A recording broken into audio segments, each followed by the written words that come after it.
Ruto, the President of the Republic of Kenya and Commander-in-Chief of the Kenya Defense Forces, and my longtime friend, Your Excellency Rigathi Gachagua, the Deputy President, a good man and a honest man.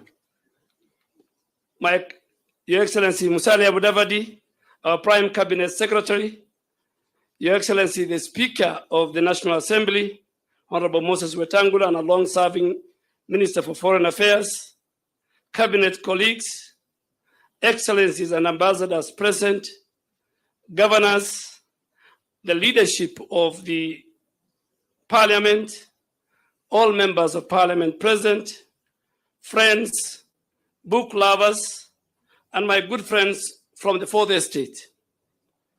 Good evening. Your Excellency, thank you again, and all of you, for honoring this invitation to come and assist me in launching this book. For the record, it has been in the works for about 3 years.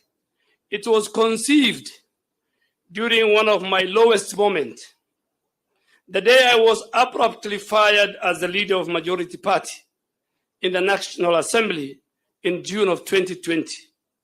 At that time, I was upset at the betrayal, angry at the backstabbing, and I just wanted to breathe, and I had to process it all. Then a few weeks later, a friend sent me a package. It had books, the room where it happened, by the White House memoir by a man called John Bolton, a former US National Security Advisor.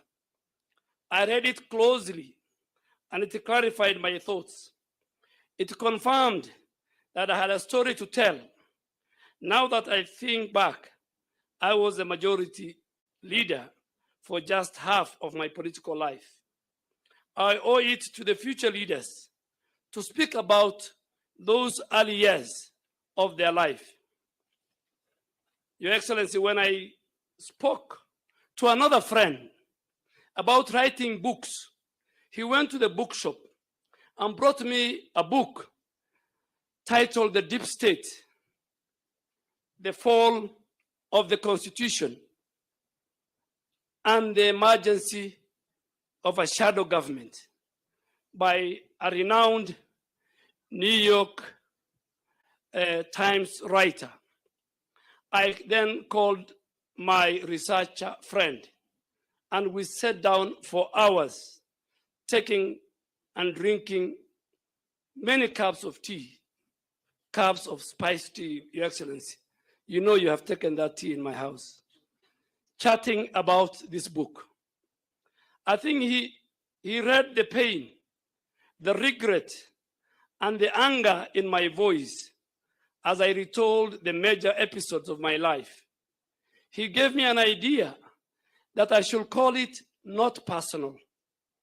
As he left, he gave me a book entitled For the Record by the former British Prime Minister, David Cameron. And when I told another friend about the book idea, he said, nothing personal doesn't sound good. It sounded vengeful. This made my life and my remarks easier. I called the book For the Record because I worked in a house of records and I wanted to put everything on the record. Anyway, after 3 years in the works, this book is here, ready for launch. Today, Your Excellency, is a special day.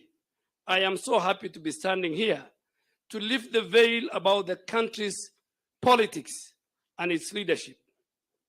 Distinguished colleagues, guests, and book lovers, for those who have not read the book, I will not want to spoil it for you, but perhaps I'll just tell you that it is the story of my life, my earliest memories as a young man in Garissa.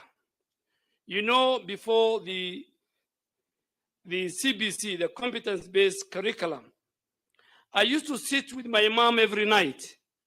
All my siblings did. She did not go to school, but she used to check our homework after it was marked. She knew which questions I had answered incorrectly, and she taught me something which I apply to my family today. Also check that people know what they're doing and that they're doing it correctly. For instance, I don't speak French, but I harass my children when I see a cross or an X on their French homework. Those who have worked with me know that I seek to understand everything. Now you know where it all came from. And yes, my colleagues, and most of my cabinet colleagues sitting here, and my boss, Your Excellency, Mr. President, and your deputy, you too have stories. And if we suffered a few years ago is anything to go by, you owe Kenyans books. I know that right now you are very busy, but when you get the time, please pen down your memos.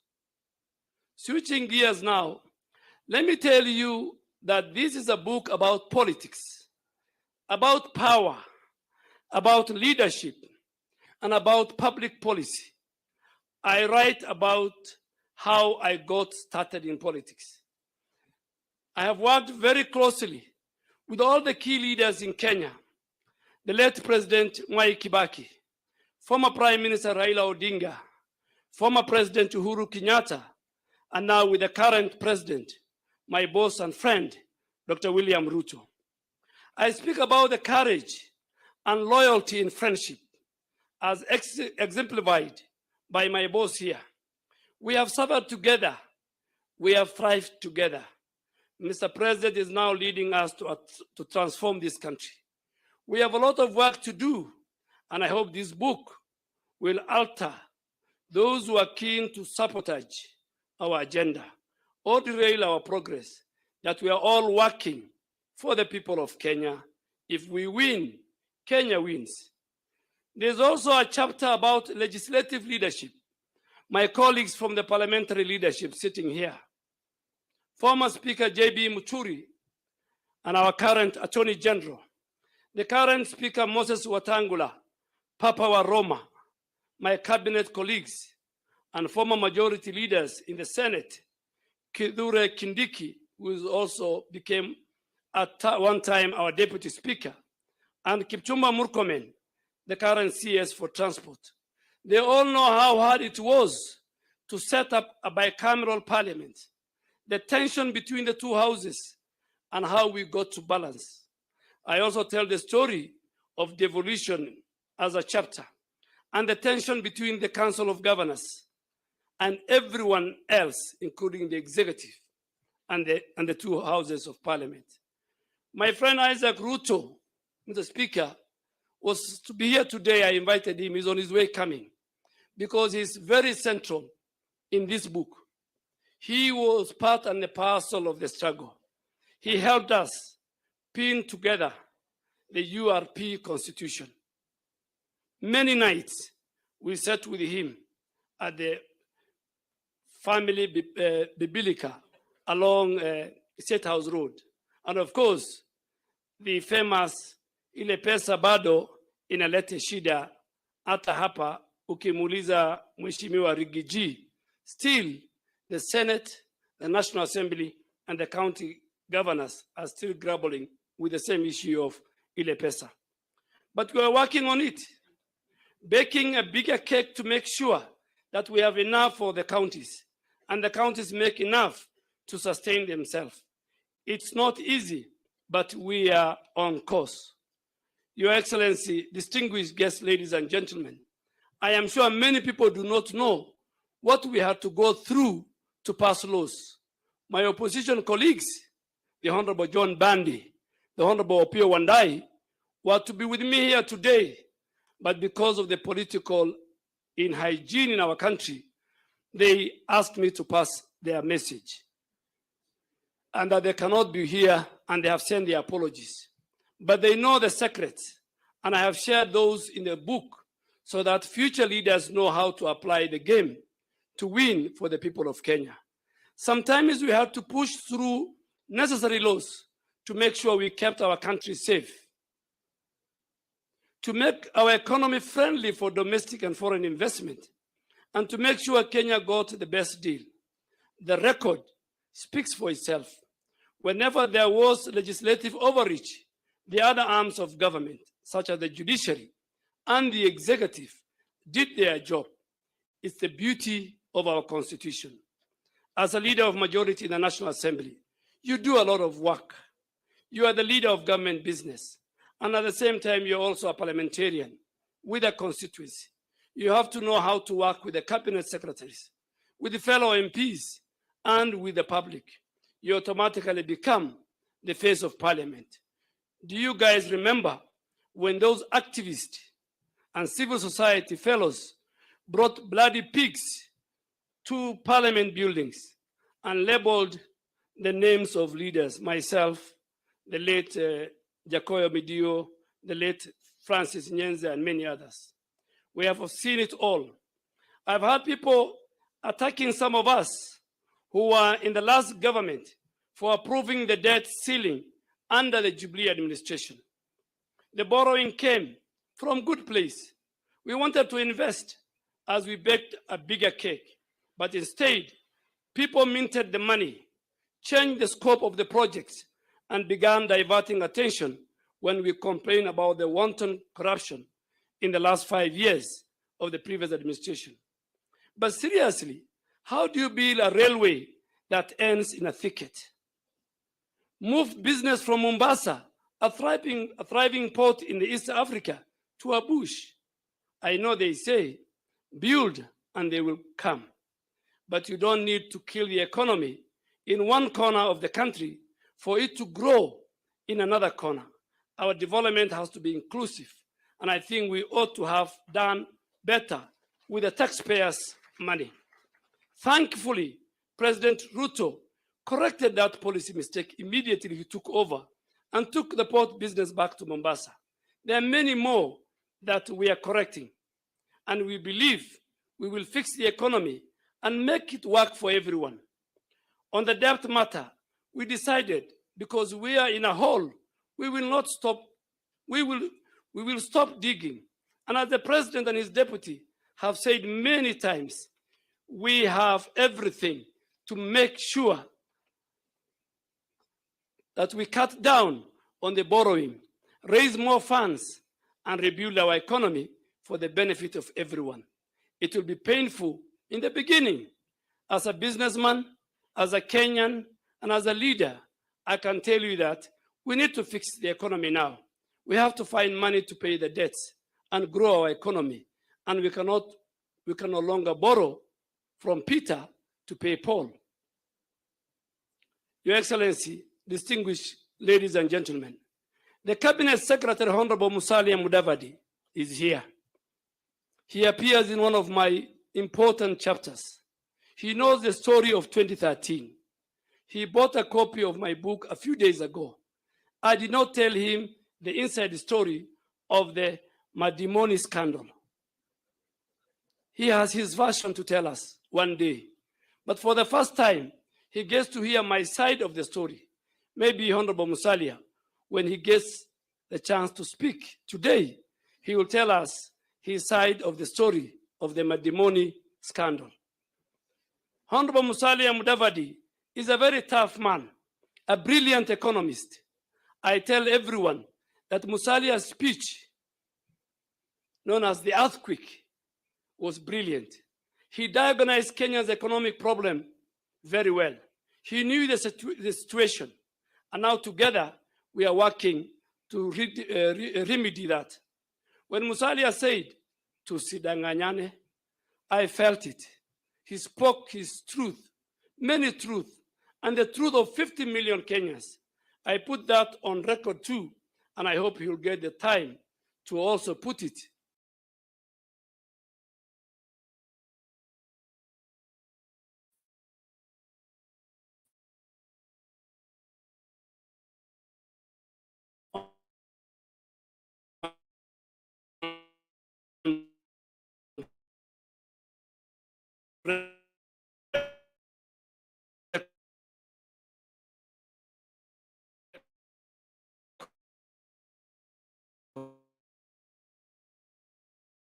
book to understand what the current president and the former president had to go, what we had to do to tell our friends and many, many friends internationally and locally that we knew their schemes and we were never going to deliver, their schemes are not going to deliver justice to the post-election violence victims in our country.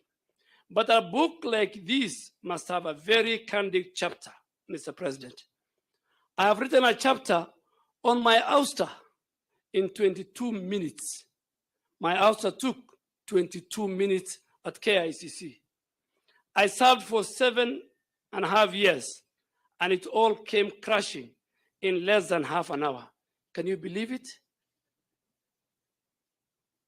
What could this book be without the inside story of the handshake and the suffering method out to my colleagues and Kenyans in the dying days of the Jubilee administration? You see, sometimes we think it's all politics. However, politics can get too costly. It affects the life of really people. We can be mature about it, play our politics progressively, putting public interest first. I have done it in my constituency for the last 16 years, and my development record gotten me elected 4 times in 4 elections in 4 different political parties. I just hope that putting this on the record for the record will help us and give us lessons to politicians. There is more at stake. They need to work for the people who elected them into office. Your Excellency, ladies and gentlemen, distinguished book lovers, as I conclude, let me recap that if this book inspires any hustler to pray to God, to work hard, and strive to succeed, then my job is done. I dedicated this book to my mother, a woman of courage, for teaching me all the values, and to the young people of this country, for all the hopes and the hot fires that you lit under our seats. I hope young people, and more so even in my house, and I think all I can speak for them when I say that as a government, we hear you. We will do everything we can under the leadership of our president to make sure you achieve your dreams. I also have a word to all the young leaders in Kenya who are excited about being in public office. Deliver what you promise. You have the next 4 years to do your job. If you don't, I am sorry, your opponent will have you for dinner. It's really a matter of planning.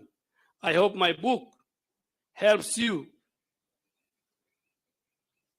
will help you get more political lessons. Finally, I want to thank you all for coming.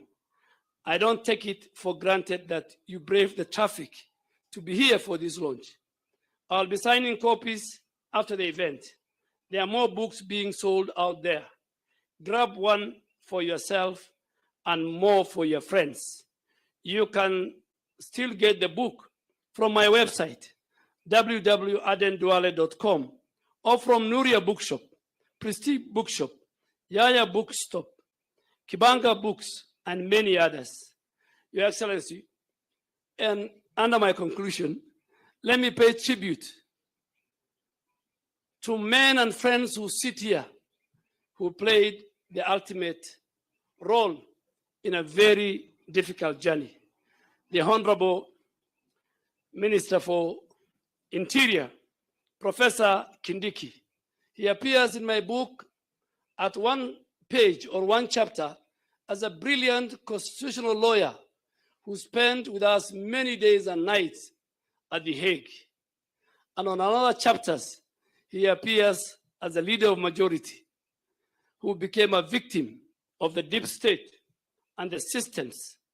And just because we happen to be your friend, when we didn't choose to be a friend, we all found ourselves in the space of politics.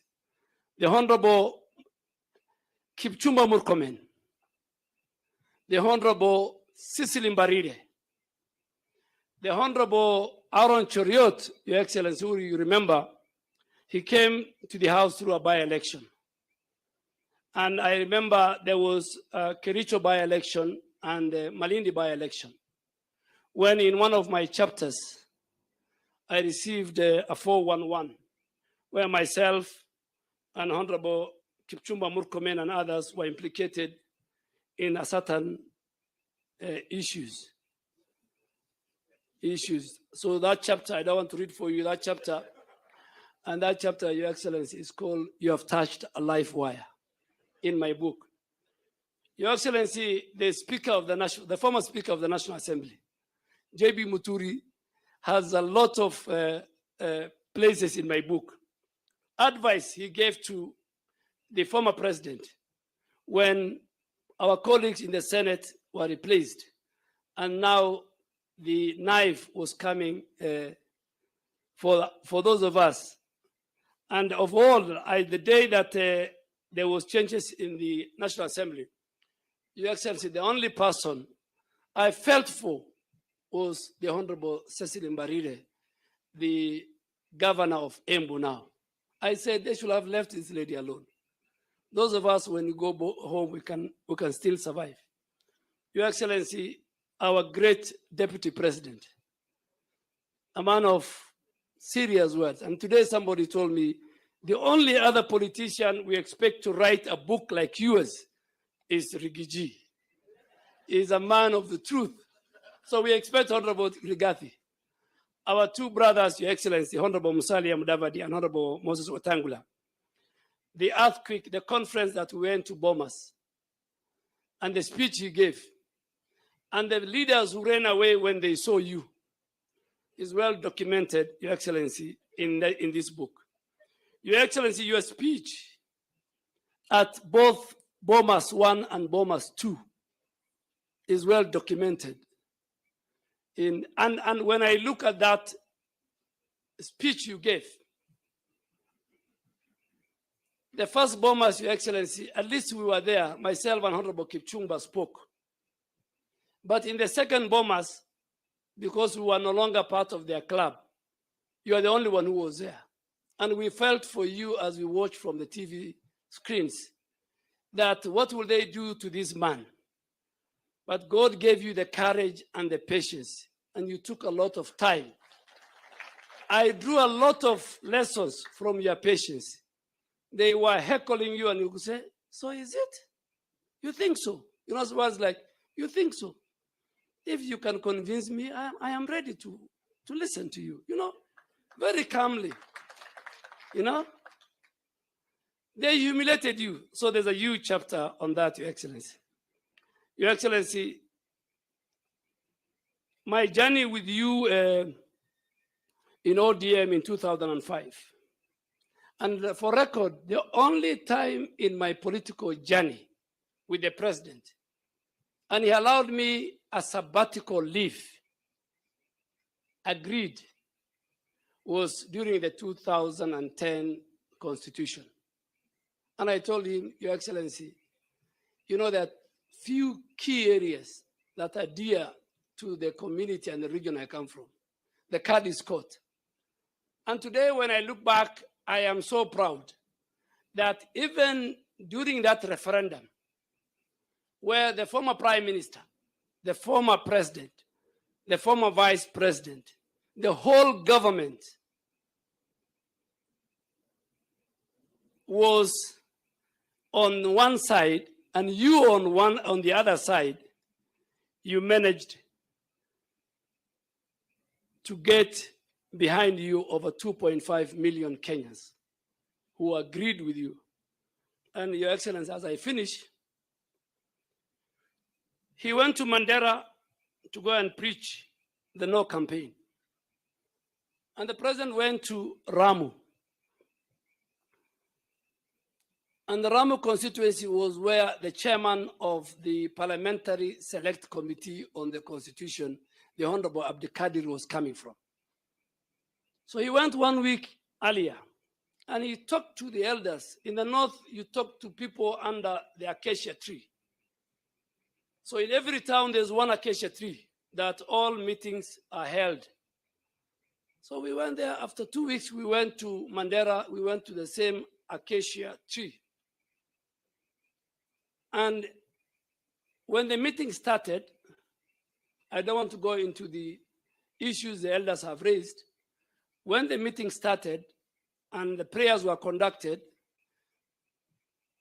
an old nomadic elder stood up from the back of the crowd with his bakora and he said, before you start, and you know we are with serious people, the late Honorable Haji, who was the Minister for Defense, the Honorable George Saitoti, the Kalonzo Musyoka, and he said, gentlemen, wait a minute, before you start your meeting, William Ruto was here under this acacia tree.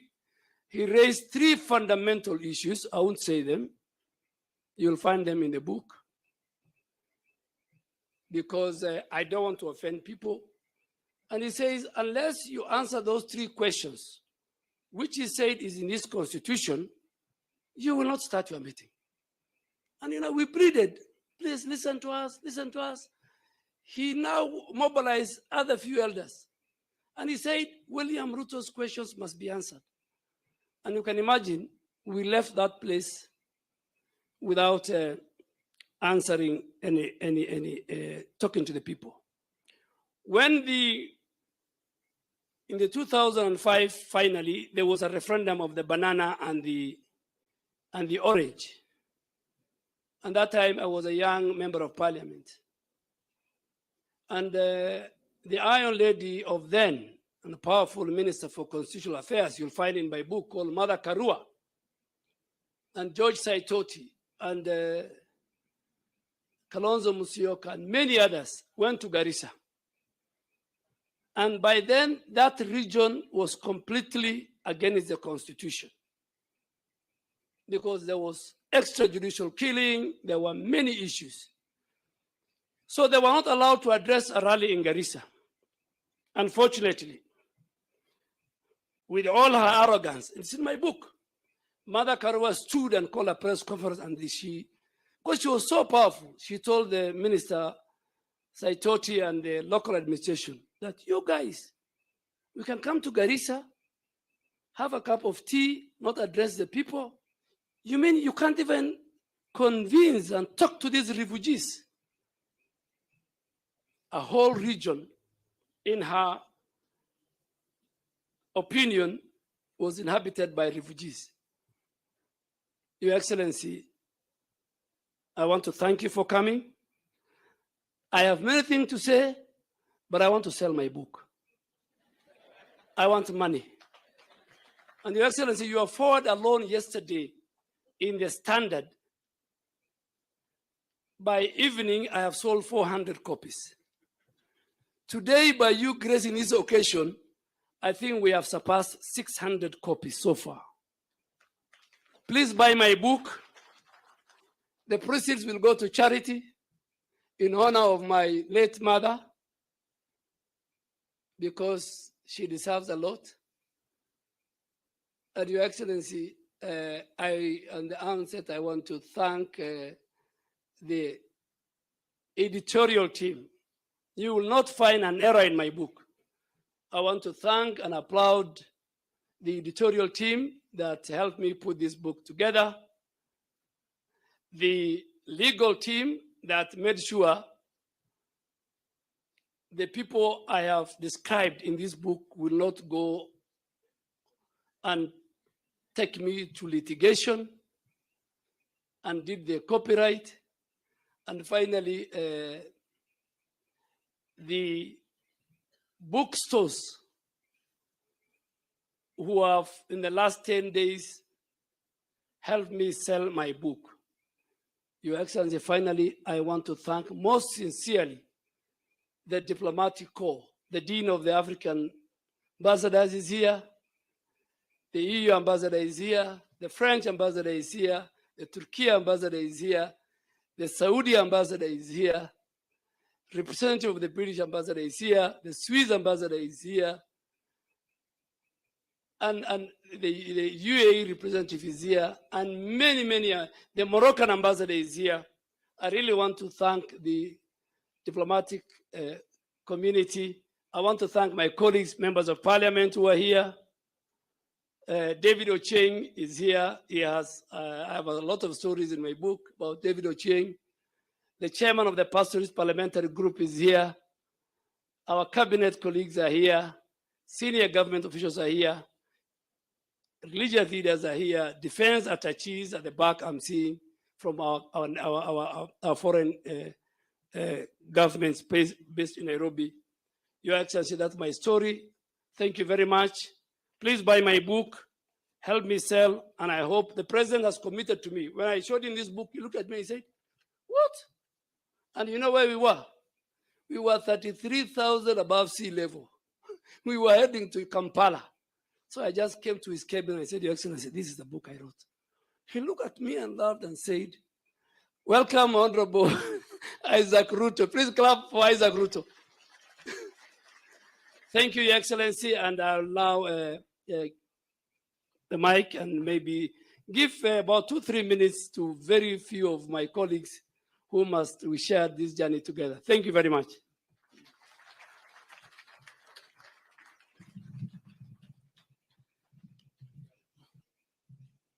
Thank you, Defense Cabinet Secretary, the Honorable Aden Duale, Your Excellency, Mr. President, Your Excellency, Deputy President. We'll go to the dignitaries that have been listed who will be speaking between 3 to 5 minutes for the running order to be in order. I now welcome to the podium Isaac Ruto, who has just stepped into the podium.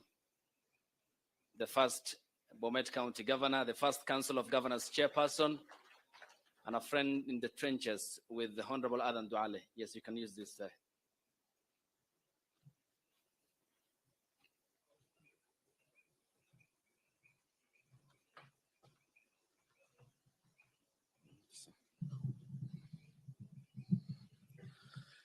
Your Excellency, the President of the Republic of Kenya, Chief Cabinet Secretary, Speaker of the National Assembly, my good old, must apologize, the Deputy President, Your Excellency, Honorable Duale, Waziri, Tika, your Defense,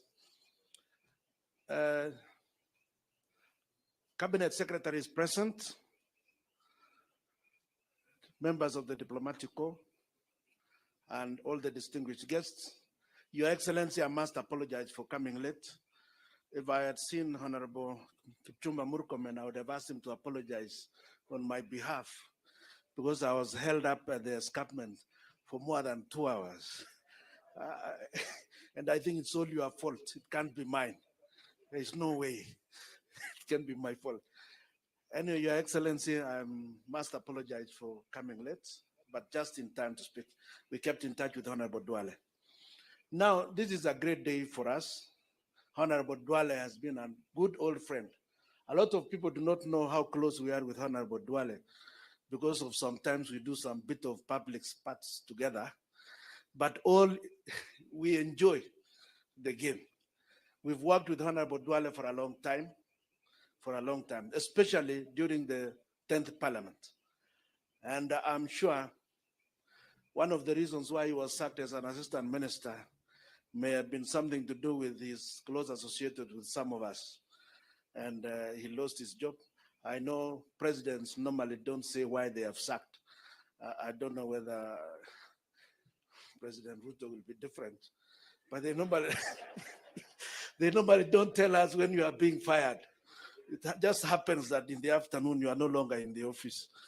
Honorable Duale was one such victim, but we worked together.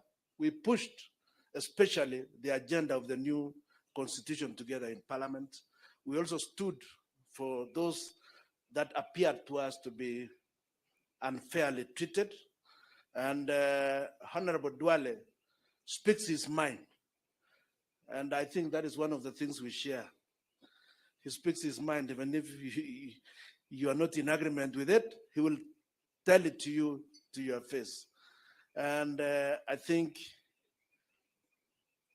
we are grateful for the rise that has happened. And I have not had the occasion to read the book, but I'm sure it must have said all that which is true, because he just notified me yesterday and I was in the villages and I told him I'll definitely make it to come here. But Honorable Duale, I hope you'll continue being forthright, and I'm sure you have told us the whole truth in the book. It's good to be forthright. It's good to say that which you believe is right. And therefore, Honorable Duale, thank you very much. I'm sure this book, ni ya mama yako, na yangu, na wewe, tuendelee namna hiyo. Asante sana, and God bless you.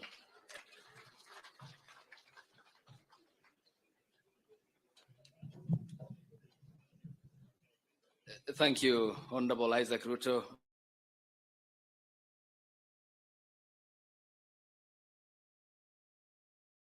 Asante sana.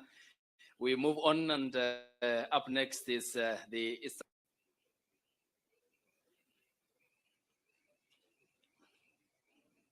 All right, we then move to the United Democratic Alliance, UDA Party Secretary General, the vibrant politician,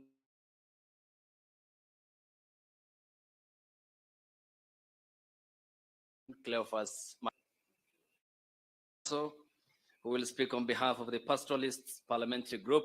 He is here, obviously present. Thank you.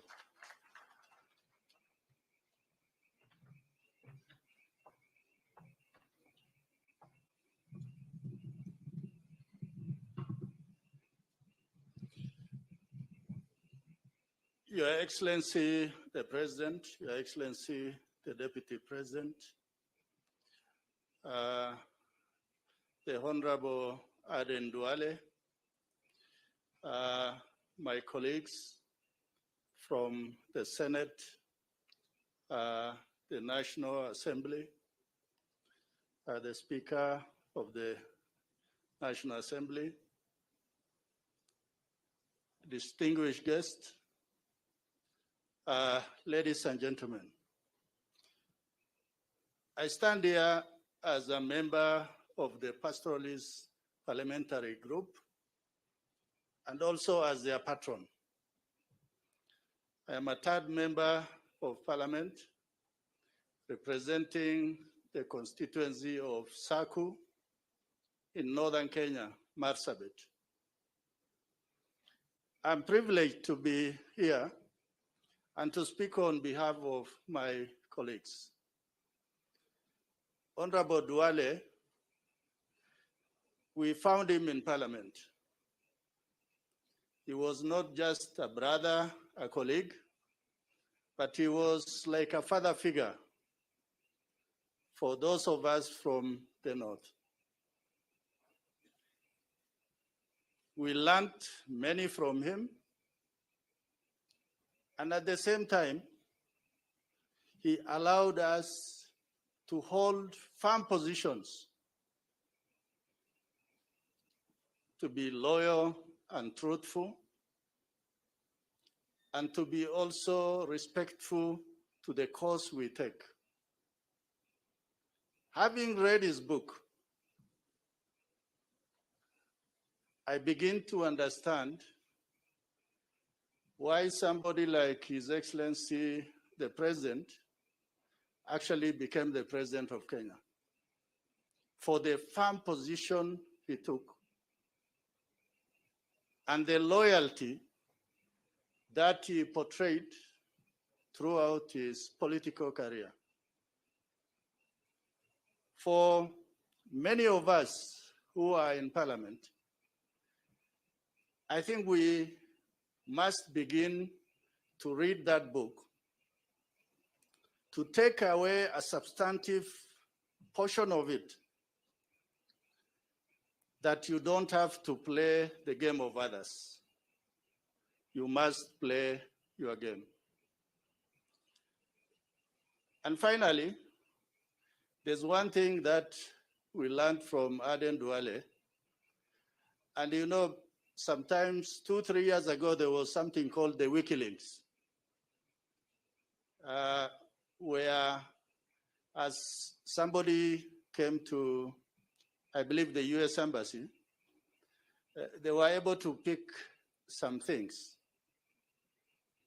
and then somebody else relayed, and this thing was serialized internationally. And sitting with a smart person like Aden Duale, one must be very careful that you don't drop the pen, because he will note it very quickly that this is something. And throughout, he carries around a book.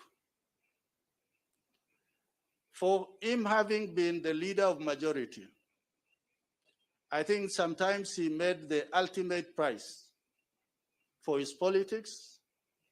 And sometimes even we feared that this person will be put down because he is sticking his neck out too much. So thank you, Aden Duale, for sharing your story with us. We will buy the book, and we will also buy the books for some of our schools, so that the young and upcoming leaders of this country will find a place to say that, yes, this is where I started. With those remarks, I thank you very much.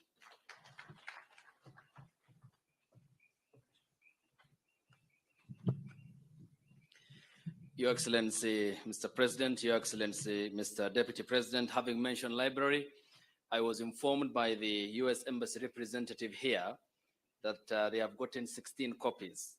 One for the Library of Congress in the United States of America, and the other copies will be distributed across the United States of America, across the major academic libraries across the states. We thank you, the representative of the embassy. Up next is the Senate Majority Leader and Kericho County Senator, Aaron Cheriot.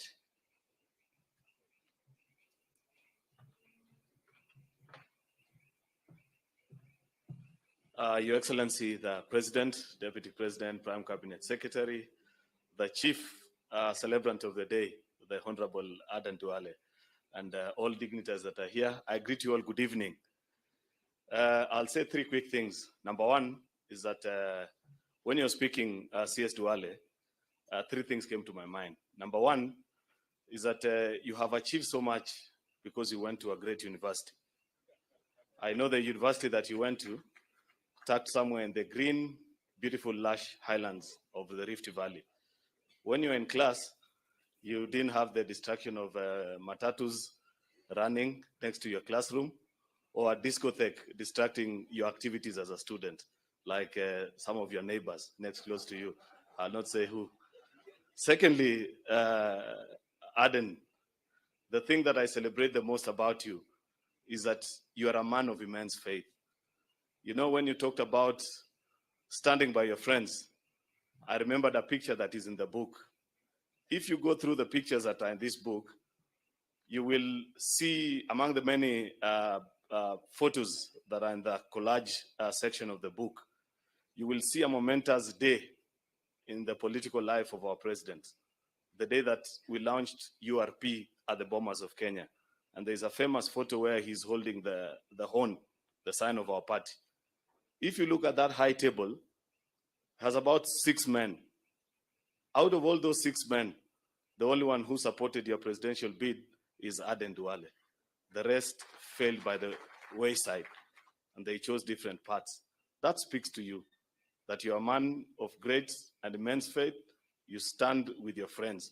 Of course, third is that as a senator, you know, I'm seated there between the people that preceded me in the office of a majority leader of the Senate. And when you're speaking between us, we were consulting quickly. When you're speaking about the challenges of devolution, and we said there must be something that you forgot to list as part of, on the chapter of devolution, that on the side of the senators, we hold the view that you are one of the challenges to devolution. I don't think you believe that, but it's a common joke in the Senate. But I know it's for good reason. Now that I serve in this office, I appreciate and know the kind of things that you do. But lastly, because we've been told that 2 to 3 minutes we should be done and out of here, is that I want to challenge my colleagues that are here. It's not every day that you do something that will live 100 years after. There are big politicians in this room and big people, men of means, people who've achieved. But I want to tell you, until when you do what Aden Duale has done, you are yet to do something that will outlive you. Record what you have achieved, the things that you are doing, so that 100 years from now, when none of us is still in this room, there'll be a testimonial to the things that you did. So thank you, Aden Duale, for challenging us. I hope all these leaders that are gathered here, together with everybody else, will find time to read. Of course, the last thing that I will say is that there are many people who ask themselves, where do you get the time to read? But I know that you have a lot of time on your hands. You read a lot of books every day. It's only unfortunate that those books are in the form of WhatsApp messages, TikTok videos, and all the time that you spend on your phone. At least take time to split between that time and reading a book so that you add on to your wisdom and the things that you need to know. Thank you very much, CS Aden. Thank you for giving us this great gift. God bless you, and God bless you all. Thank you. Mr. President, Mr. Deputy President, I now welcome Governor Cecily Mbarire, Embu County.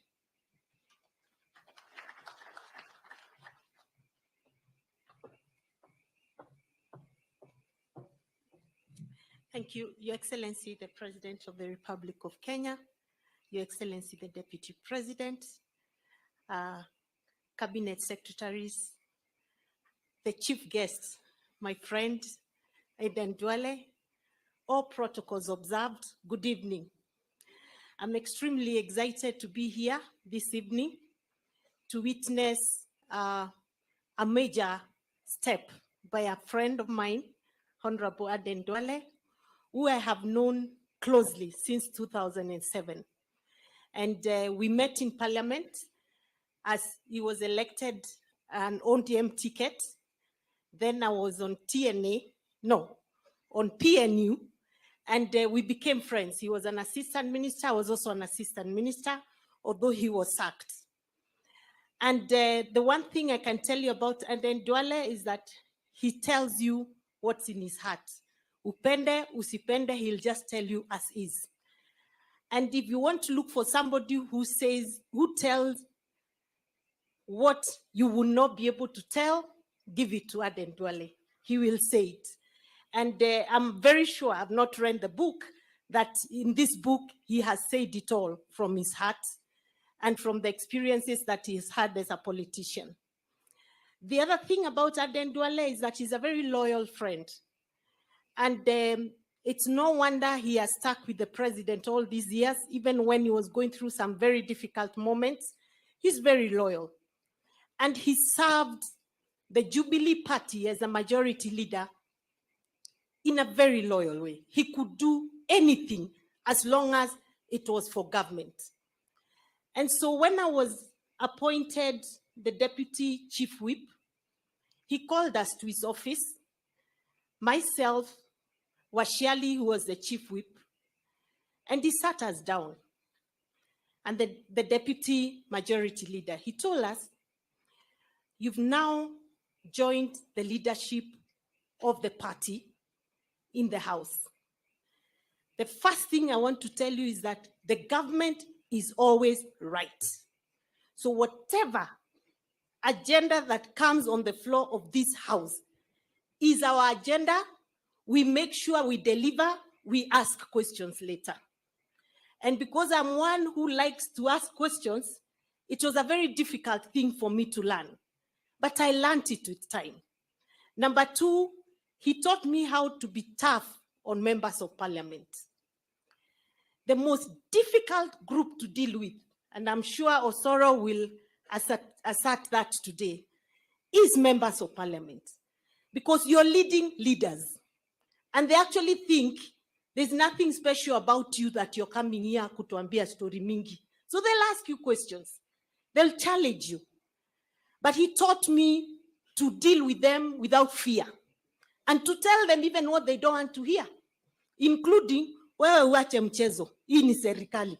And we did that, and we passed every single agenda of the House, of the government of Jubilee. We made sure it passed. through thick and thin, including the infamous security laws.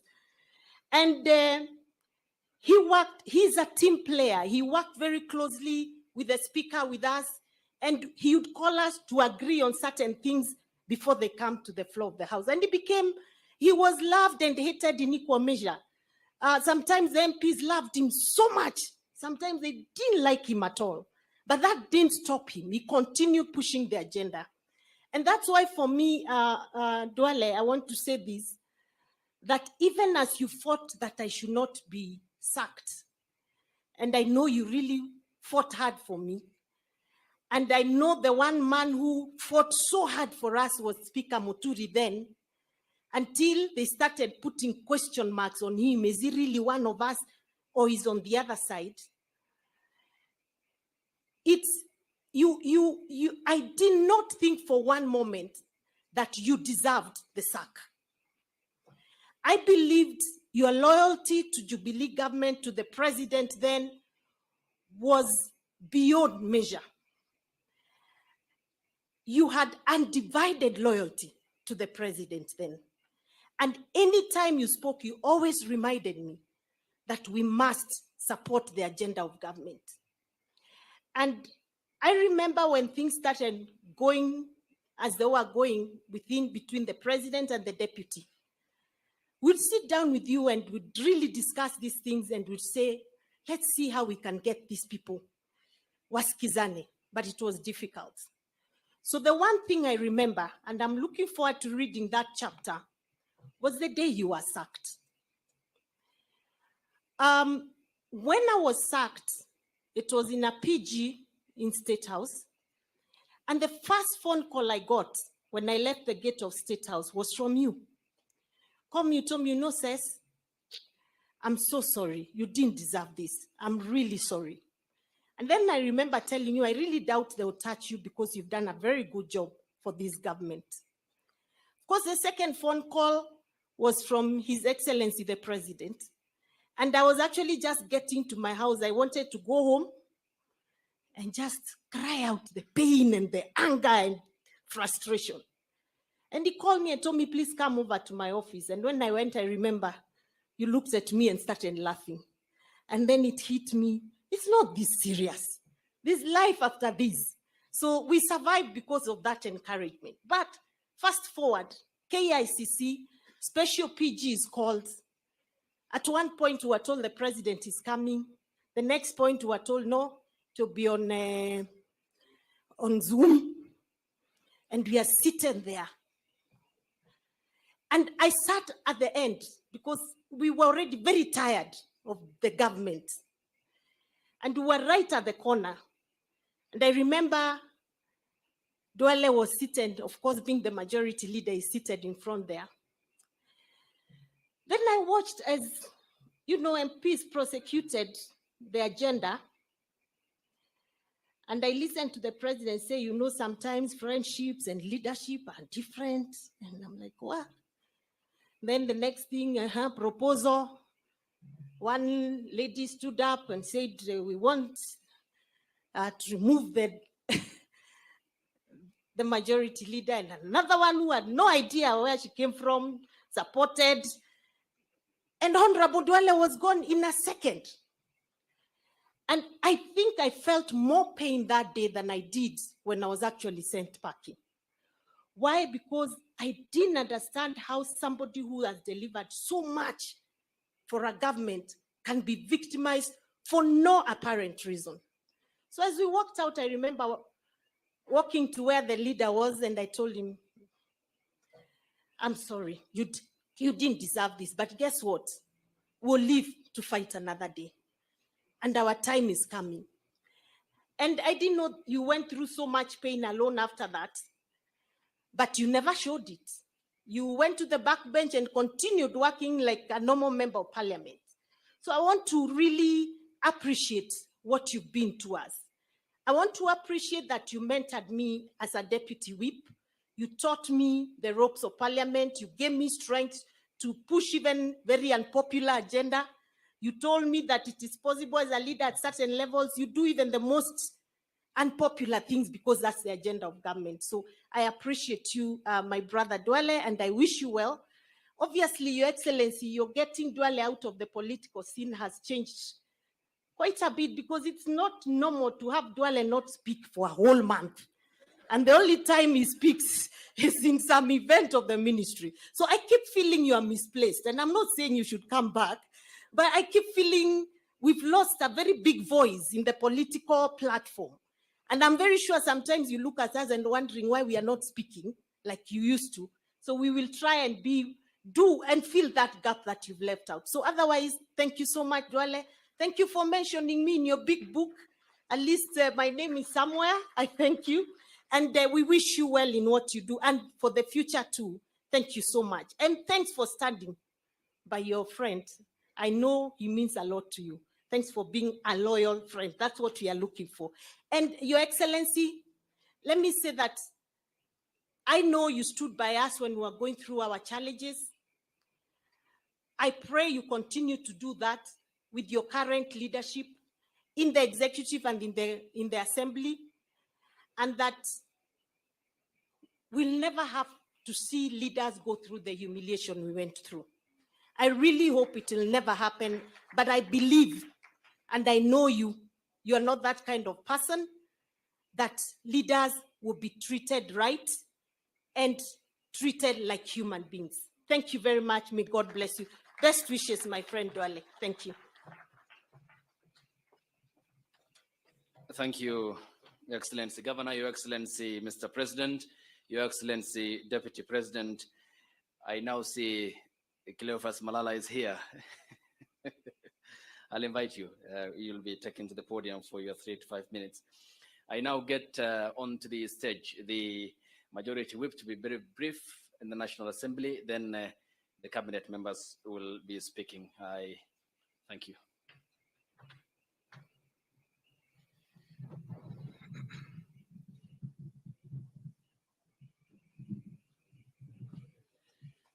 Your Excellency, the President of the Republic of Kenya, Your Excellency, the Deputy President, Prime Cabinet Secretary, Right Honorable Moses Wetangula, the Speaker, and all protocols observed.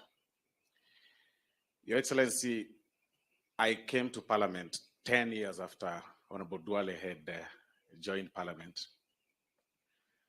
And it was quite admiring to share a plenary with Honorable Duale, because we had, we were used to seeing him on TV, on debates, and in political scenes, in political rallies. But there are two things that Honorable Duale used to tell us as new and young members of Parliament. Number one, he told us that never forget your family. I remember him telling me that do not leave your wife for whatever reason. And today, when I see you seated next to your wife, I see truly you live by your words. Number two thing that Honorable Duale used to tell us, Your Excellency, is that government does not lose. At times, things could be very challenging in the flow of the House, but he would say that you cannot lose. And it was very sharp to the extent that when situations were challenging in the flow of the House, he would be smart enough to withdraw when he does not have numbers in the flow of the House. Fast forward, Your Excellency, I have learned that the things you would say are the things that I need to apply now. That as a leader in the National Assembly, I have an obligation to make sure that the government does not lose, even when it's unpopular, that it will not lose. And by the way, it's important for me to state that even as at now, as the cabinet secretary in the executive, he still finds time to call some of us and remind us that, remember, you're a leader in the National Assembly and government does not lose. Please do not lose. Although, Your Excellency, there are times that I questioned myself on really what friendship is in terms of politics. When Honorable Duale was ousted from office, at the very week he had pushed government agenda with zeal. That very week, he was actually ejected from office unceremoniously. But of importance is the way he behaved even after that.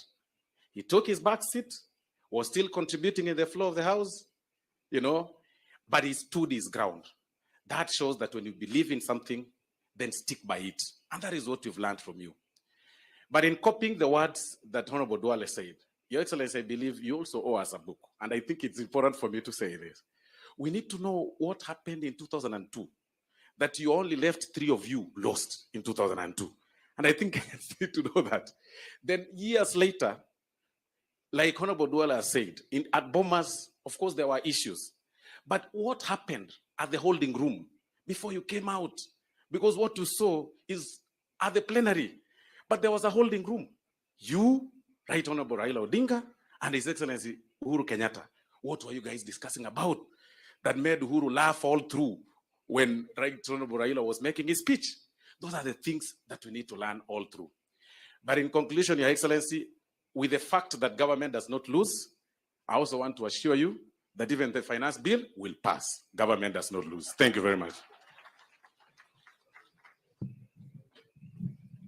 Thank you, Honorable Silvana Sosoro. And now to Environment CS, Soipan Tuya. Karibu Waziri.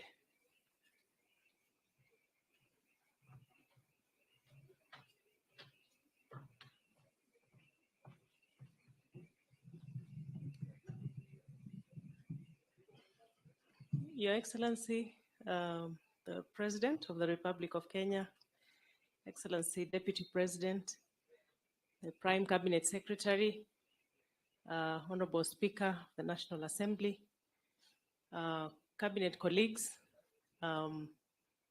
members of the diplomatic community, members of Parliament, and everybody here. Clearly, I did not know I was going to speak. I think it was by design. But first is to congratulate my brother, Honorable Duale. I'm a mentee of Honorable Duale. Only that I'm not as loud as he is. But he has taught me a few political tricks during our 10 years period together in Parliament. And he actually came to my rescue during the infamous The Ayes Have It. He stood by me when the speaker was somewhere behind the speaker's seat, and all my colleagues in the speaker's panel had deliberately absented themselves from the country. And I was called from maternity leave to deal with a very tough task. And from interactions with Duale, we had a small chit chat before I went to the seat. And the rest is history. The other day I saw it replayed, and that's one of the tough things that we had to, through thick and thin, make sure that government business was passed in the House, and not to say that we did anything wrong with the verdict of the Ayes Have It. It's a story for another day, and I'm sure probably for another book. And I'm hoping, because I've not yet read the book, that Duale might have done an account of the true story behind the Ayes Have It. With those few remarks, Your Excellency, I will buy the book and also I have a few libraries, about 5 of them, that I'll also buy. So I'll buy 6 books and put some in the 5 libraries. And I know many young Kenyans are going to benefit from your leadership. Thank you very much. Thank you, Waziri. Up next is his cabinet colleague, Kipchumba Murkomen, the Cabinet Secretary for Transport. Karibu, Waziri.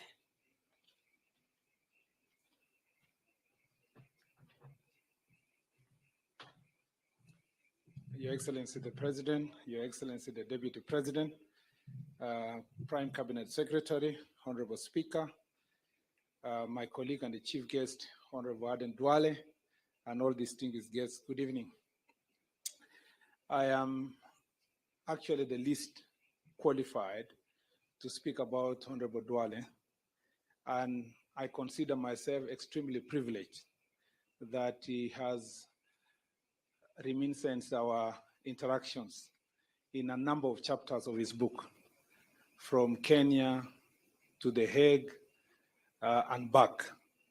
And since Honorable Duale is my big brother, I want to start by saying thank you very much for putting me in a book.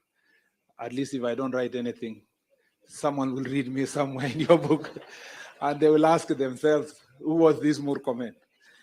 Number two is to really say that I came to know Honorable Duale because I was recruited to the School of Politics of William Ruto.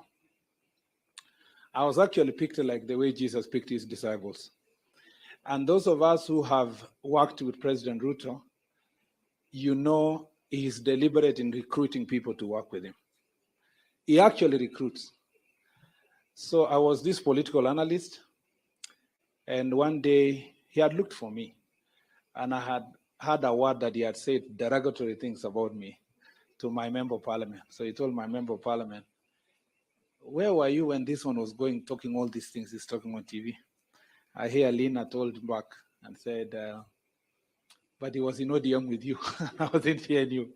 So one day he calls me. Okay, coincidentally, we met at the airport. And so we land in Nairobi, and he spends 2 hours speaking to me about leadership and politics. And so he recruited me to his school of leadership. And since then, I've never left. That is where I met Aden Duale.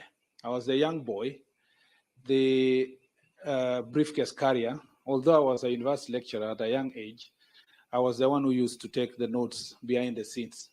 At some point, I was a Mutu Mkono of Isaac Ruto, trying to reclaim UDM, which was being taken away from us. And soon thereafter, I became the Mutu Mkono of the entire team to work on the URP agreement. And in the process, Duale was always there. One thing about Duale, one thing if you don't know about President William Ruto, he knows how to arrange his team like a coach would arrange, like Pep Guardiola would do it. Even though I don't like Man City, but he knows how to arrange his team. And so everybody had a strategic job to do in this URP. Even, I dare say, Honorable Chirao Hale Makwere had his role. Do you remember, Mr. President, I asked you, why would you go around with Chirao Hale Makwere? What votes will he bring? You told me, no, this is my Biden. because Obama was the president and he was younger, and there was a Biden old man called Chirao who was the vice president. So I said, okay, it's fine. So in the rallies, I used to observe, Duale would speak at the most critical moment of the rally. And amidst the noise and the loud voice of Duale, there are very few public speakers who speak often consistently and deliver a message from the beginning of the speech to the end. If you doubt, go to the speeches of Honorable Duale. Honorable Duale will speak in a way that when the president now comes to speak in the culmination of the rally, everything had been brought together. It is now number 9 who is going to score the goal. And the president, you know, would just be clapping when Duale is speaking because he knows how to package. It is through this school of William Ruto where Duale was a top student up there and we were trainees when I learned that even rallies and speeches and messages planned. And so we would sit, Duale would come around and say, what's the message today? Then we'll sit around and work on the message. And then we put together. Then Duale will be the last person to deliver. So one thing about Duale is that he is a team player. He is an eloquent speaker. Number 2, Honorable Duale is loyal. Loyal to his friends. And sometimes loyal to a fault. I actually believed that after we were exed from the leadership positions, I actually thought you would choose to go with President Uhuru Kenyatta. We had actually literally given up. In fact, I admire your tact because maybe I should not say too much, but let me say this. For a long time, Duale would not call directly. He was still calling on WhatsApp. Those of us who had surrendered, we knew our days were numbered, had already been calling each other directly because even plotting openly what we are going to do to Uhuru Kenyatta. but Duale would come at night and come and sit with the president. So Uhuru Kenyatta was not wrong to sack you, because he knew there was no doubt that anything was going to be plotted against the President William Ruto, and you are going to sit in that room. So you must give him credit also that it's because of your loyalty that he had to get you out. But even in the hardest moment, there is no day Aden Duale betrayed President Uhuru Kenyatta. Not a single day, not a single agenda of government that he sabotaged because he believed that the president was not supporting his deputy. He remained consistent, and that is the kind of leader you need when you are in leadership. The last thing I'll say about Honorable Duale is he was also wrong in many ways. I don't think I agreed with Duale in many things, and we disagreed publicly. Yeah, we disagreed publicly. Duale would get so worked up, and we would go and tell the president, you know, hii mtu yako ni msumbufu. Hii mtu boss, weka hii mtu kando saa ingine. Particularly, we disagreed completely about the bicameral legislature. I was a mtu wa mkono of first majority leader of Senate, Professor Kindiki. And I think there are many things that you hurt us, Duale, because sometimes you are like an elephant. When you pass through a place and you believe in something, you will clear the path completely. And many of your friends will agree with me that if you believe in something, everything else will have to give way for it. And even where we wanted to compromise a lot, to negotiate and compromise bicameral legislature, we never, you are no time for compromise. That's where we lost you. And as my friend, I'll tell you the truth, as a honest man. But because Memoirs is about history and times of all of us living, I did not come here to praise you. I just came to thank you for doing a good job. In the cabinet, I think time has come. When you dance in a stage, I think there comes a time you must exit so that others can play in that stage. Kindiki exited the stage, I became majority leader. I exited the stage, I think the current majority leader is doing even a better job than us. One thing I've learned, and I think that is something we must all learn from Dr. William Ruto, because we are all students of his school, including what he has forwarded here, is that as a leader, you must not be petty. You must be ready to facilitate others to even be greater than yourself. And you must be patient in mentoring people. If President William Ruto was someone else, he would not continue to have Duale as his friend, because so many people came to him to tell him, you must leave Duale. So it was not just loyalty of Duale to President Ruto, but President Ruto was also loyal to his friends to a fault. And that's why he stood by Duale and the way he has stood by him. I don't want to say much because I would look like I will be soliciting you to be kept in cabinet forever. Let me just say that I admire what you've done. You've challenged us. I am not ready to write a book now. Some of us are not as courageous as yourself. There are some things if you say now, some of us don't want to commit yet. And there are some things you said in that prologue. Honorable Duale, in men's conference this year, you will be displayed. Thank you, Mr. President.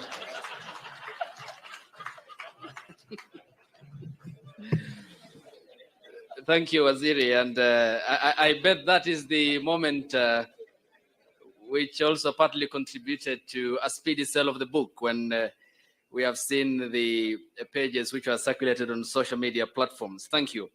I now welcome Your Excellency, Mr. President, Your Excellency, Mr. Deputy President, to this stage, the Cabinet Secretary for Interior and National Administration, Professor Kithure Kindiki. A round of applause for him, ladies and gentlemen.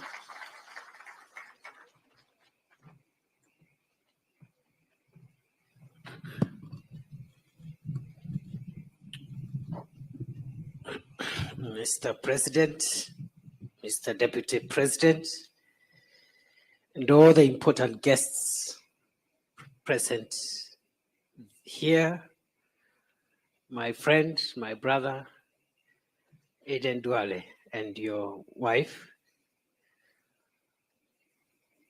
Your Excellency, the President, allow me to also say I'm delighted to be here. Number two, to say that I'm privileged to have been a friend of Aden Duale for many years. Even before I joined Parliament, we knew each other with Aden Duale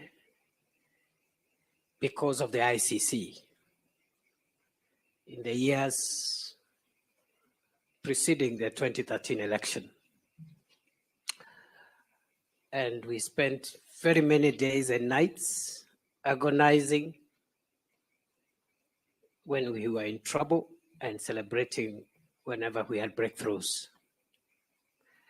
We don't have time to recall so many things that we can say.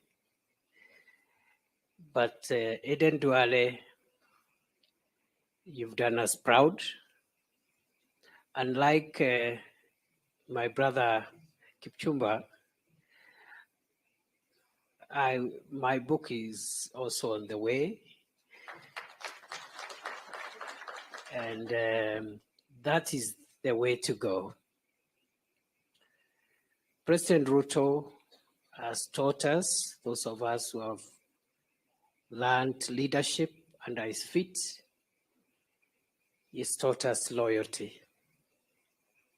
And tonight, there is no greater testament of what loyalty does than to see my brother Aden Duale launching his book here as the Cabinet Secretary for the Defense of Kenya. It's amazing. My brother, I think you have still some reward, even greater rewards in the days ahead for loyalty.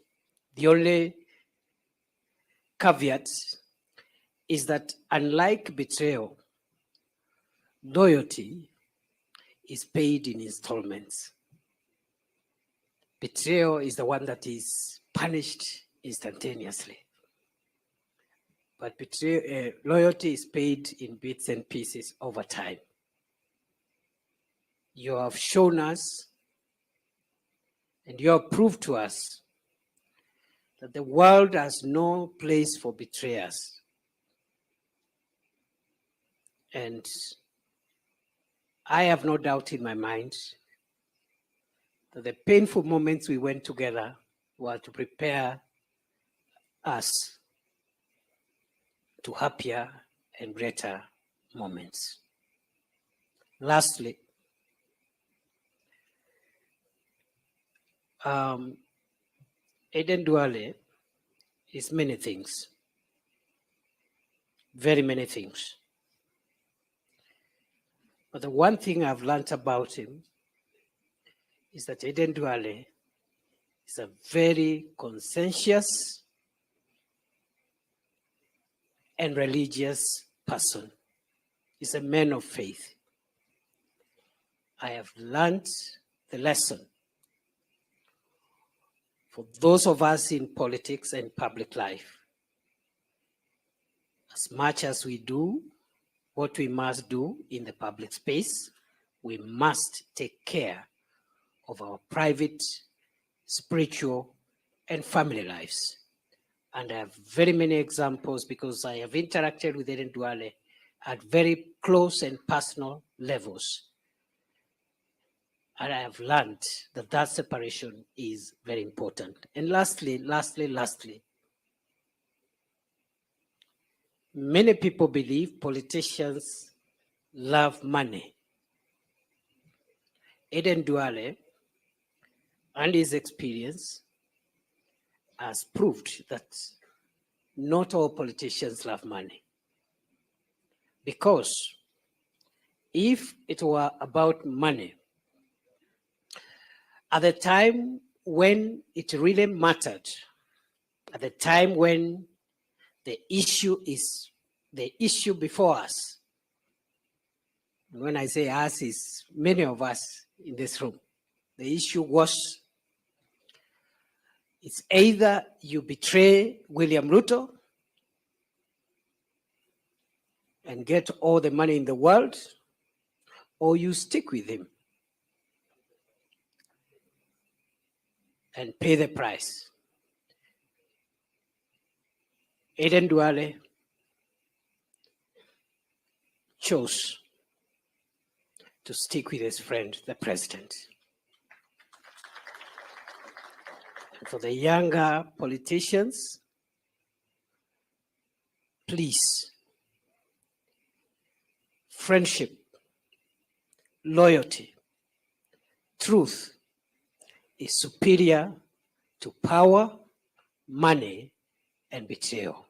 God bless you, and God bless you, my brother. Congratulations, Aden Duale. Thank you, Professor Kithure Kindiki, Chief Cabinet Secretary, Interior and National Administration. Allow me now, Your Excellency, Mr. President, to welcome back the Defense Cabinet Secretary to the stage with the rest of the running order. Thank you, Waziri.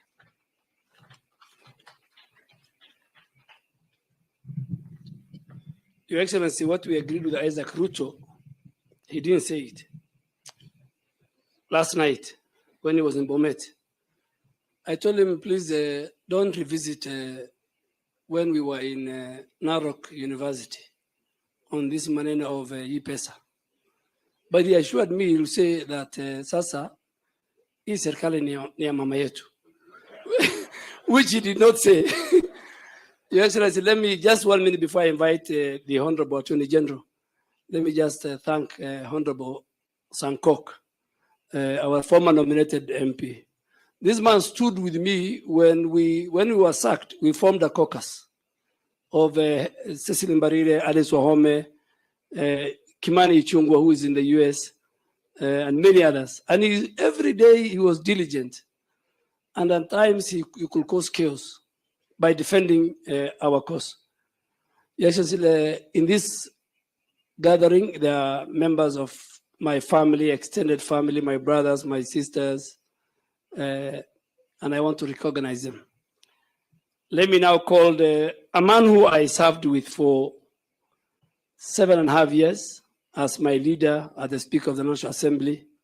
He has some chapters, and I allow him, after he finishes, he invites the Speaker of the National Assembly, and the Speaker invites Honorable Musalia Mudavadi, and Honorable Musalia invites the Deputy President to invite you, sir.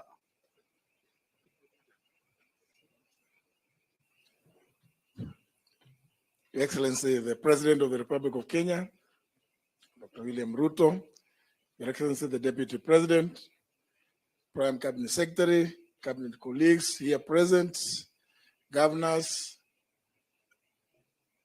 my classmate, sorry, I forgot to, my classmates, the 8th, the Honorable Papa Waroma, members of Parliament present, the members of the diplomatic corps, distinguished guests, ladies and gentlemen,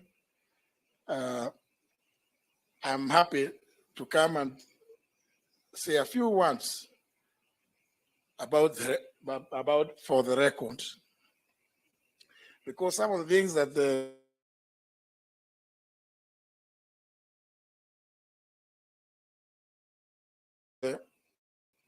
Honorable Duale has said that government has not. But Your Excellency, I did not know the Honorable Duale very well before the 11th Parliament, but I used to see and admire.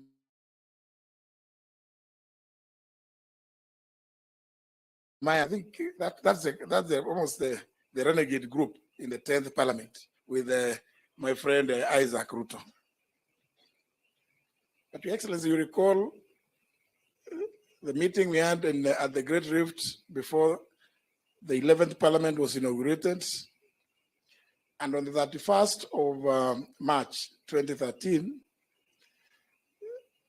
we came to the members came to the House, and I was watching as you had told me, you hid me somewhere, and I was just watching.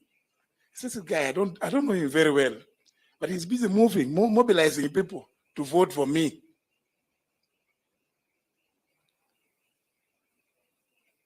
It was no wonder that I got such a resounding victory. First foot forward, Your Excellency. This gentleman, Honorable Duale, is a very unique character. I don't know how many times that Duale would visit my office. And I kept wondering, why is he coming? But it's because of some of the things in this book, because they are in the record. So even as Soipan would go and have some little trouble there, I knew that she was still very safe because she was in the safe hands of the Honorable Duale, as I was just hiding behind there. It's part of the record. The Honorable Duale is an extremely consultative person. You'd go receive whatever documentation from various cabinet secretaries, and you'd come with it. I tell him, but at the end of the day, even if we discuss these things, it is your business, it's your responsibility to push through. I said, but I needed you to know, and then you to know this, so that when you see me playing this way, you will know where I'm headed. So a lot of it, some people used to say that there was conspiracy. Where's my friend Onesimus Kipchumba Murkomen and the Honorable Kindiki? Even as you complained that, and the Honorable Wetangula, even as you complained that the Honorable Duale was the enemy of devolution, I'm aware that you used to say those are two very bad people. You see, there was a very bad combination in the National Assembly of the Speaker and the Leader of Majority. And because the Honorable Wetangula is an old friend, a classmate, sometimes you'd come to my office and then you'd meet the Honorable Aden Duale walking out. I say, what have you been planning? I hope it has not found some space in the book. I haven't read the book, but I can assure you, I promise, I must read. And because mine is not too far away, it's not too far away. I have actually, from the day I saw this, I felt extremely challenged. I said, what am I doing? And then I started thinking, looking backwards, I wanted to blame His Excellency the President because he put me somewhere where I'm reading other things now. It became very difficult to read consistently the other things which I was supposed to. But I can assure you, Your Excellency, I'm going to finish. I'm still going to finish.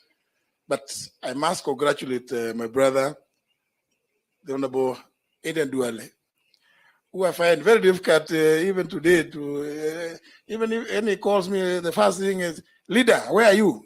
Because I got so used for 10 years. And he mentioned it.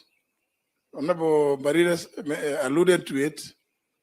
When I got to know about the evil machinations, and I knew there's something, I started fighting some interesting battles. And when I came to the office, I told the leader, where are you? There's this happening. What are we going to do? He told me, you know what?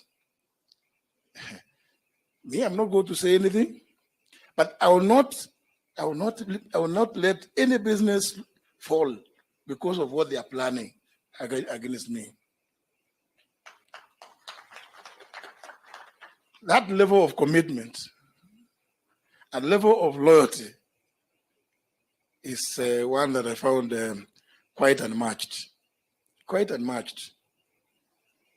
Pongezi ndugu yangu. It was tough. And the next person I told was the Honorable Mbarire that, I'm trying to put up a case, and I'm told, but I've been dismissed, that I am, I'm looking back to the village. I say, but it's not the village. Duale is not from my village, so I'm not fighting. Why would you want to harass these people?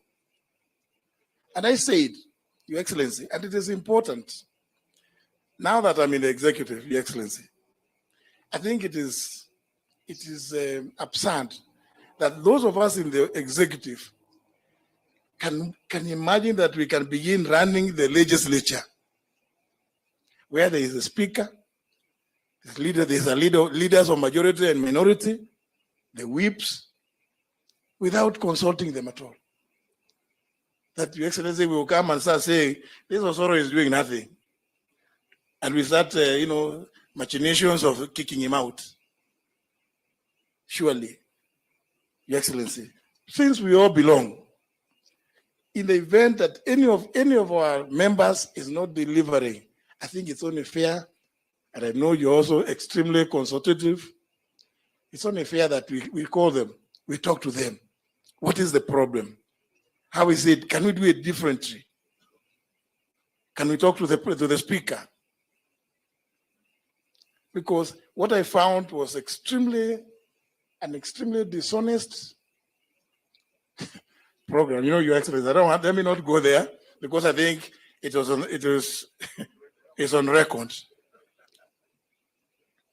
So I want to congratulate my brother and urge those of us, like Professor has not said anything about writing, but I know he has written a number of treatises. He's almost ready. Okay, he is my tenant, Your Excellency, in the village. So I'm happy that my tenant is also ready to call us here to witness the launch of his. Thank you very much, Honorable Duale. I really appreciate this, and I can assure you, hii nitasoma na siku kidogo sana, as I plan some few tricks, which I will not say here because I don't want to be given some extra work. Having said that, it is now my pleasure to invite my friend. I don't want to say anything beyond that.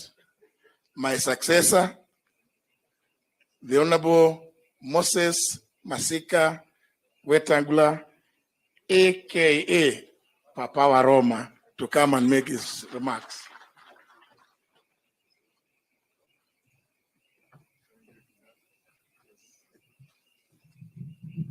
Thank you very much.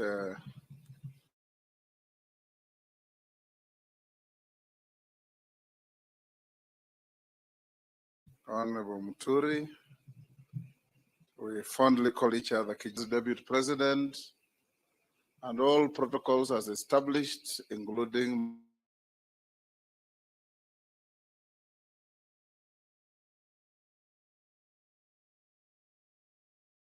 represented a man called Mohammed Shuria. He had been accused of murdering a conservationist called George Adamson.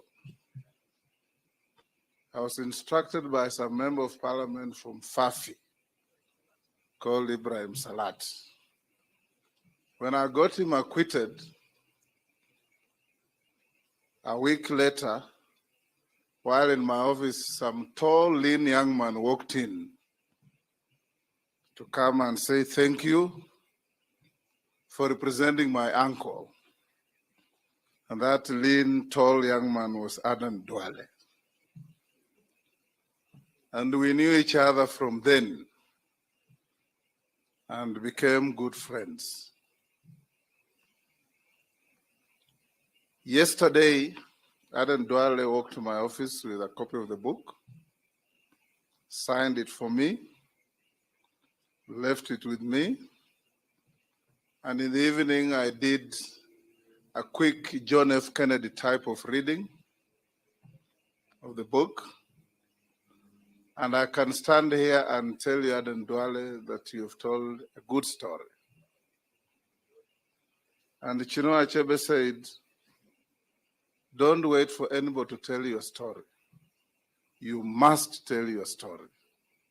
And everybody must tell your story. Reading this book,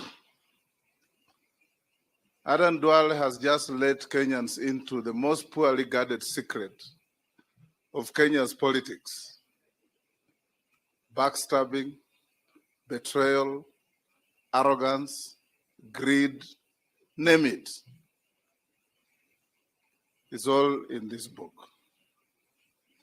But what is important is that those of us who know Aden Duale, one time when I was unceremoniously stripped of the position of leadership of the minority in the Senate, and I had spoken with mercurial English on the floor. Aden Duale called me. When I picked the phone, he laughed uncontrollably for 2 minutes. And I asked him, why are you laughing?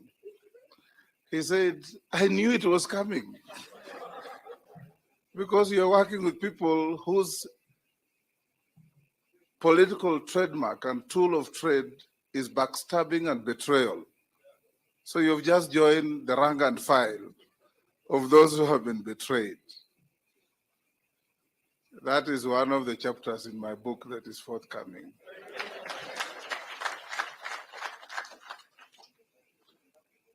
Aden Duale is an embodiment of an honest man. Honest to a level where Malcolm X would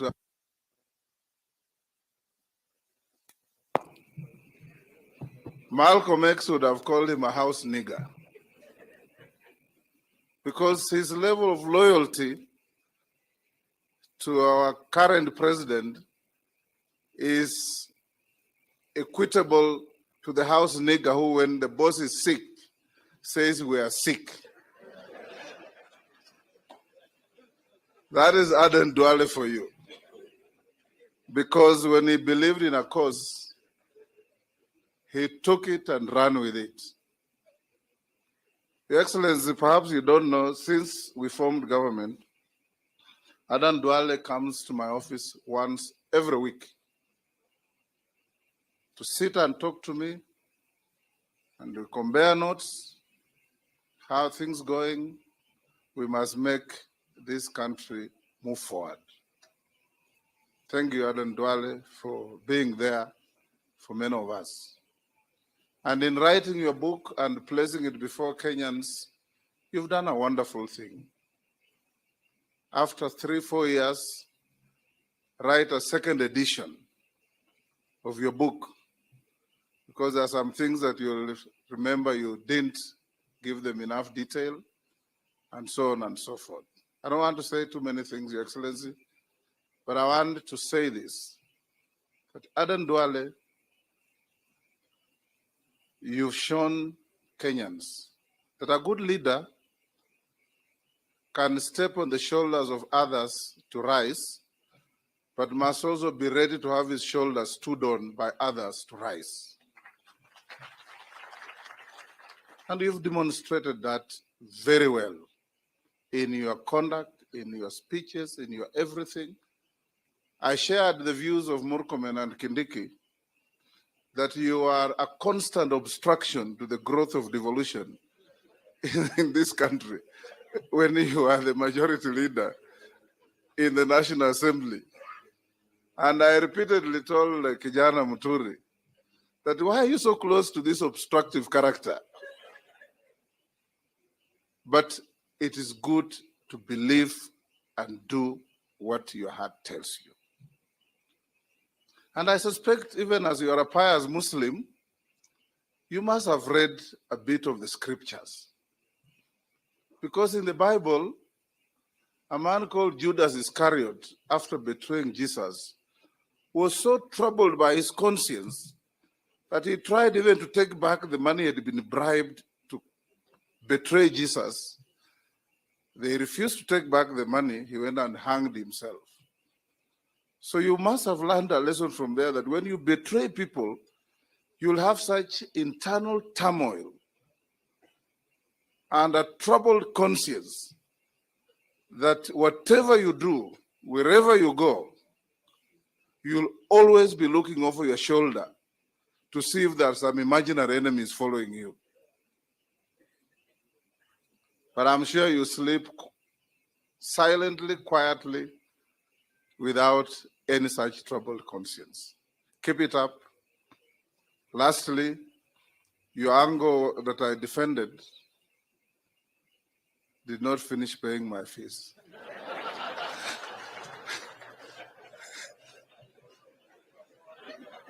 Now that you have tremendous income coming through the sale of your book, you may have to visit me for us to look at my file. Thank you very much. I'll now invite the Honorable Musalia Mudavadi,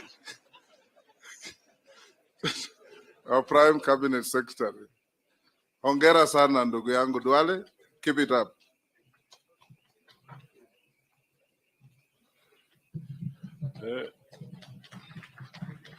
Huyu Papa wa Roma na lusungu yake. Your Excellency, the President, Dr. William Samoei Ruto, Deputy President Rigathi Gachagua, the man of the moment, the man of the hour, Sheikh Aden Duale.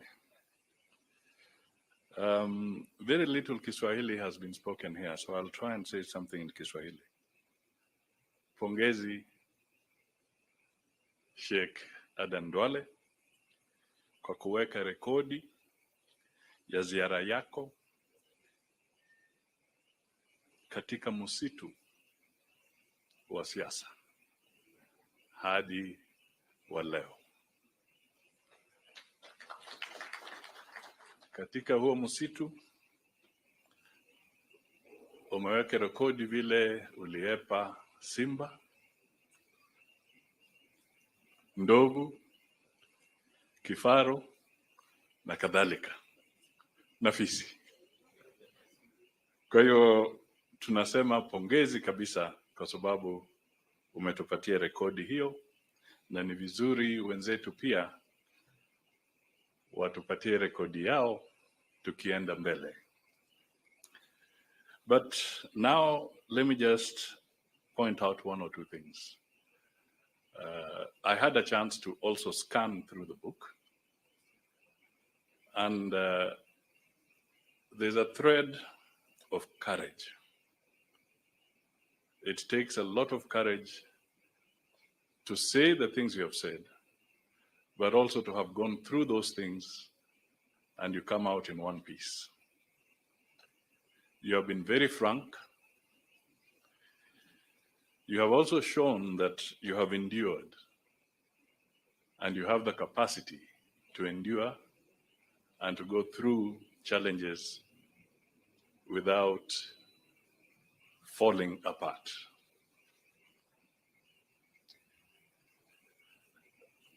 I would just like to highlight that in the book,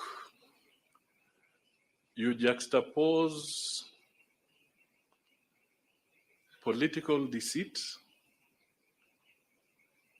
and political forthrightness very vividly,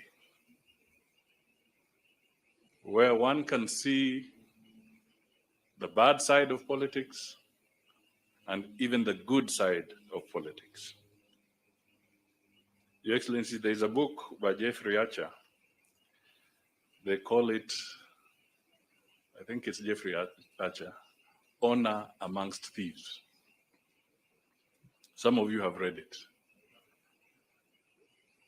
What Duale has brought out here is that there can also be honor amongst politicians. Politics is not always dishonorable. It is really what we choose to make it. And this book brings out a very strong statement on that particular aspect. Finally, the Honorable Duale asked me to say something about Madimoni. For those who don't know, Madimoni simply means ghosts, evil spirits. I was taught in my culture from childhood that at night you do not talk about ghosts and you do not talk about evil spirits because you shall have bad dreams. Since it is dark, I will leave the story of Madimoni for another day. So let me now call the Deputy President, Rigathi Gachagua, to come and make his remarks and invite the President.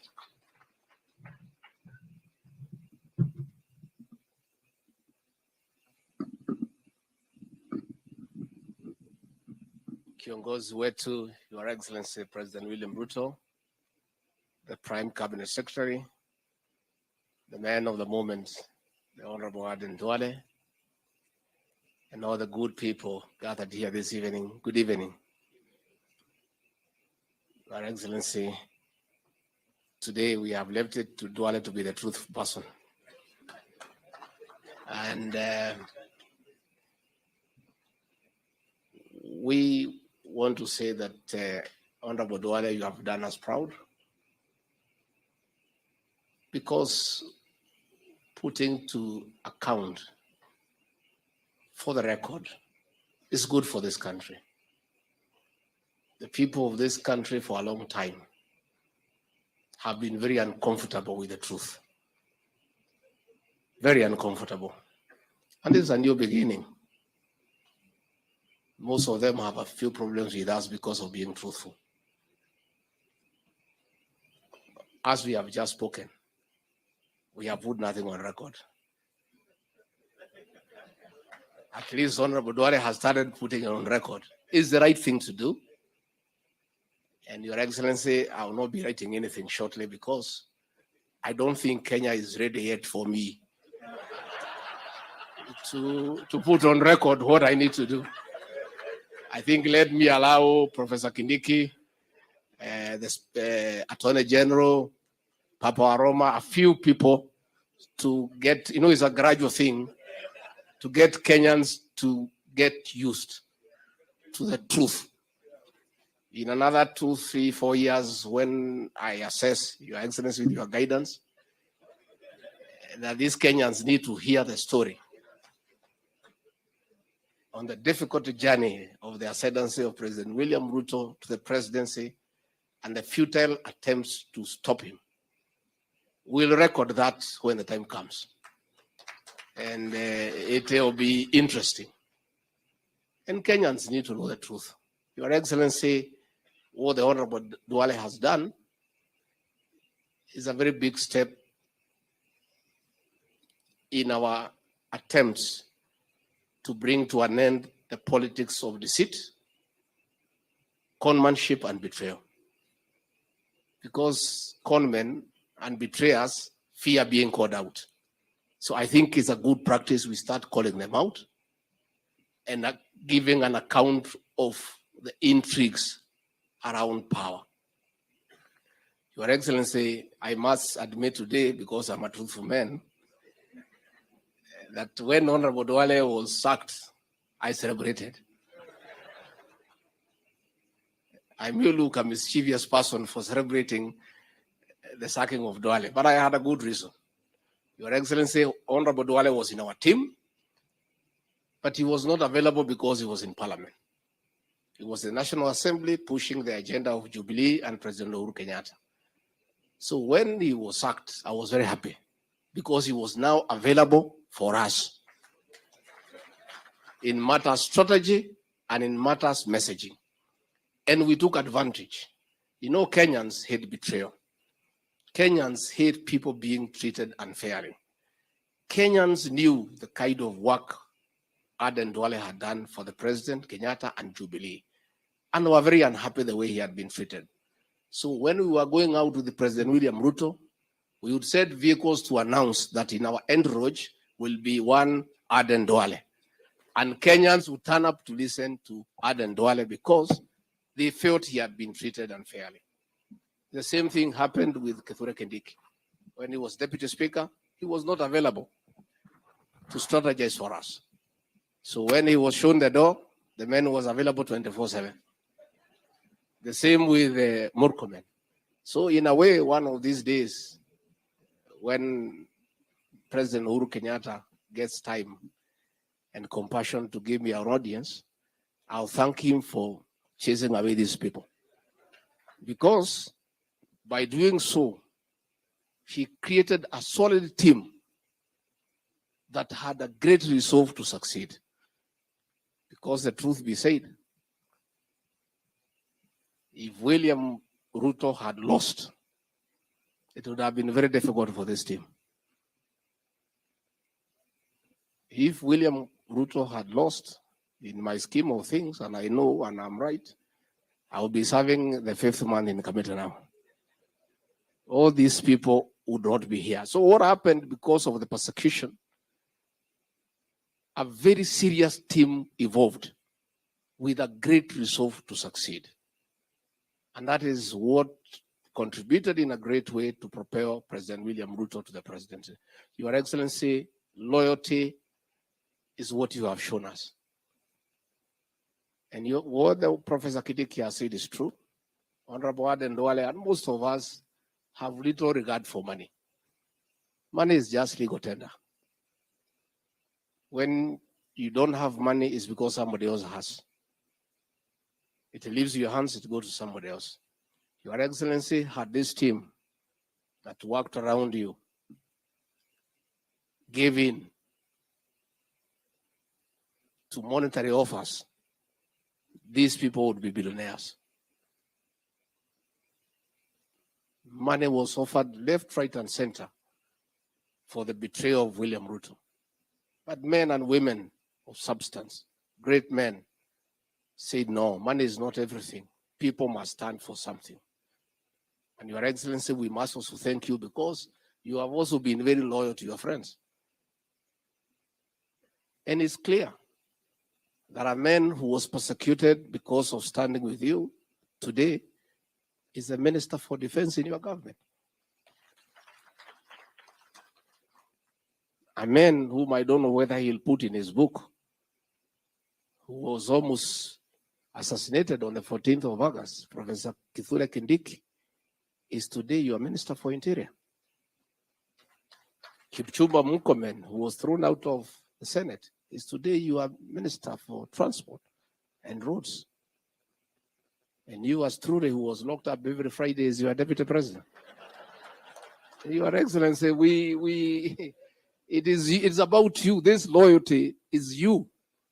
And I think it's a good thing for this country that people must know you must stand for something. And you must stand for what you believe in, because it's important. So I want to say, Honorable Duale, thank you very much. I met Honorable Duale when we were in ODM. By the way, all of us were in ODM. President William Ruto was in ODM. Retired President Uhuru Kenyatta was in ODM. I was in ODM. Musalia was in ODM. So these young boys who came to ODM the other day, they should respect us as they are seniors in ODM. And we developed a good relationship with the Honorable Duale. Later on, we did one or two things in business. And he's also a man of honor. If you do a business together, he'll do what you have agreed. Unless he changes, I don't think he can change now. And later on, he came to Parliament. He was our leader and gave us very good leadership. And when he came to the presidential campaign, he gave it a lot of vigor. He gave it his all. Honorable Duale, we salute you. And what you have done is the right thing. And let everybody who has time put something down. With my exception, let me wait a little bit for Kenyans to get used to truth. Then at the right time, we shall do what we need to do. With those very remarks, I want to request you to be upstanding and help me to usher in the 5th President of the Republic of Kenya, Mr. President. Thank you very much, Asante sana. Tafadhali, let us take our seats. Thank you very much.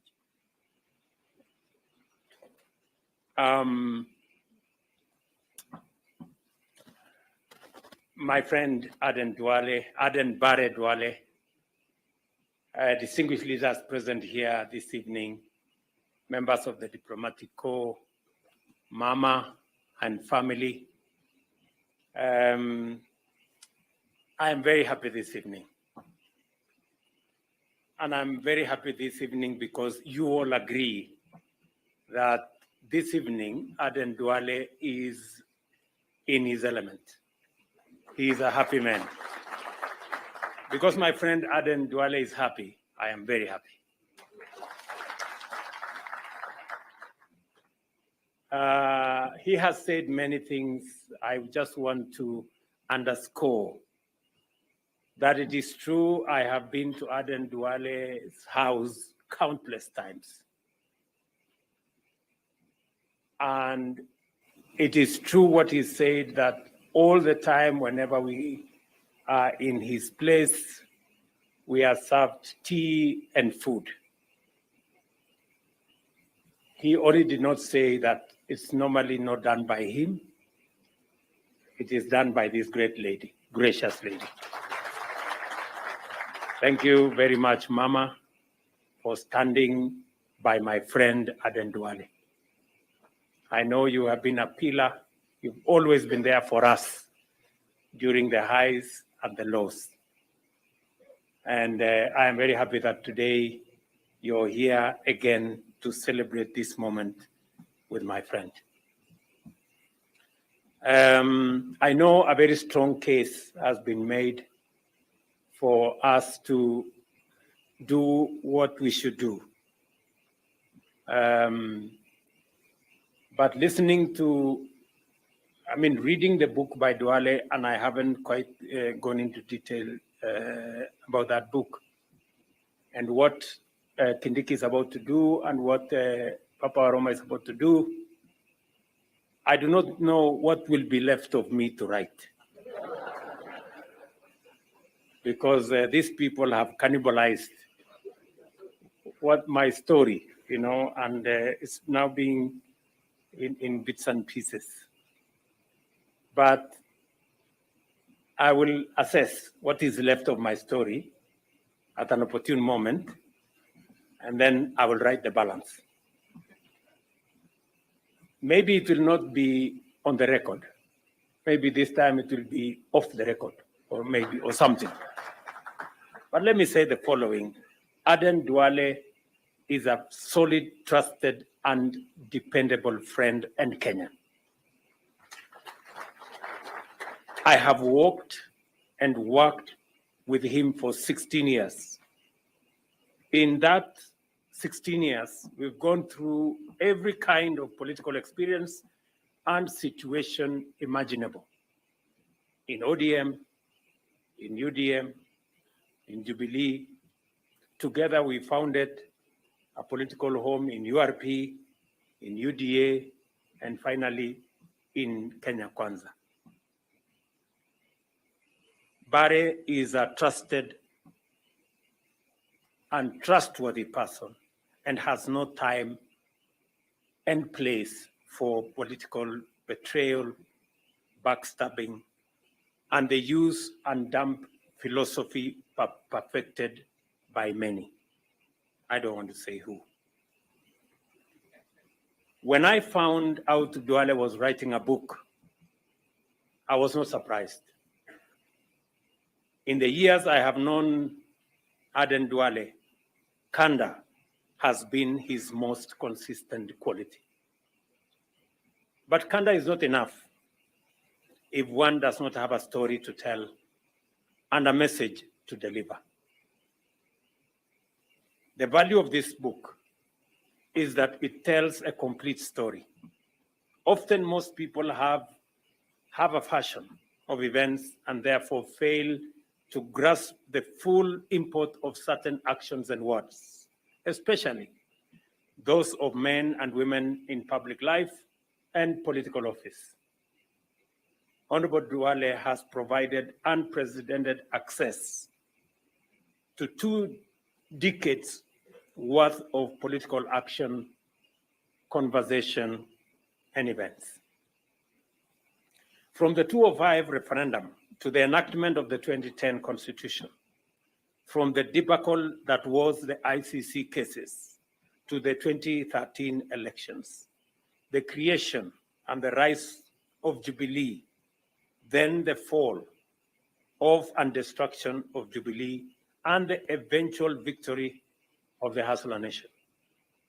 This book tells the story of the biggest political events of Kenya's recent history in great detail, flavored with the unreserved frankness of Aden Duale. But this is not just a book about politics and politicians. It's the story of a man and his life in public service, a story that is forged in the heat of Garissa town and a deep lifelong faith in Kenya and Allah. It is a story that is made possible by hard work and the desire to make a difference for your people and also for your country. In one of the most profound chapters of the book, Honorable Duale discusses the intricate balance of playing a key role in the war on terror as a Muslim and the brave decisions he took to ensure that an entire religion did not pay the price for the actions of individuals. A stand that could have cost him everything, but he took it anyway. This book is a man bearing his soul out for all of us to read so that we can understand how far he has journeyed in his experience of this country as a citizen and a public servant. It is a reflection on family, on faith, on leadership, and on the Republic of Kenya. One of the things I admire most about Honorable Aden Duale is his dedication to the people of Dujis and Garissa town, where he represented in parliament and who he has advocated for in his entire time in government. In this book, his frustration at the lack of development in Kenya's north and his zeal and efforts to change the situation is clear for all of us to see. Perhaps because we are friends, perhaps because we are comrades. When I read this book, I get the sense that he has not written this book for entertainment. I get the sense that he is telling his story to enrich the history and record of those events. But more than that, I also see an argument, a stand for the kind of leadership Kenya needs and Kenya deserves. In this story, in this book, the events he has enumerated, the intrigues, the deceit, the betrayal, gives us a glimpse of a different side of politics. That politics doesn't always have to be deceitful. It doesn't always have to be about betrayal. It doesn't always have to be brutal. Politics can be what Aden Duale and myself are today. It can speak to friendship. It can speak to loyalty. It can speak to working together. And it can speak to protecting one another.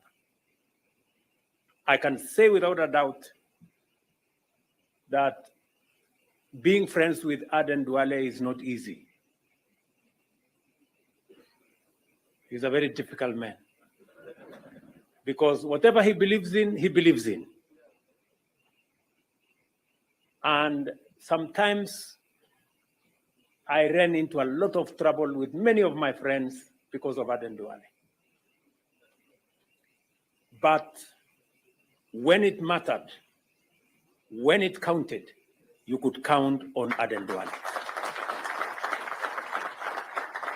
Problems aside, challenges aside, but when it mattered, he was in the right place all the time.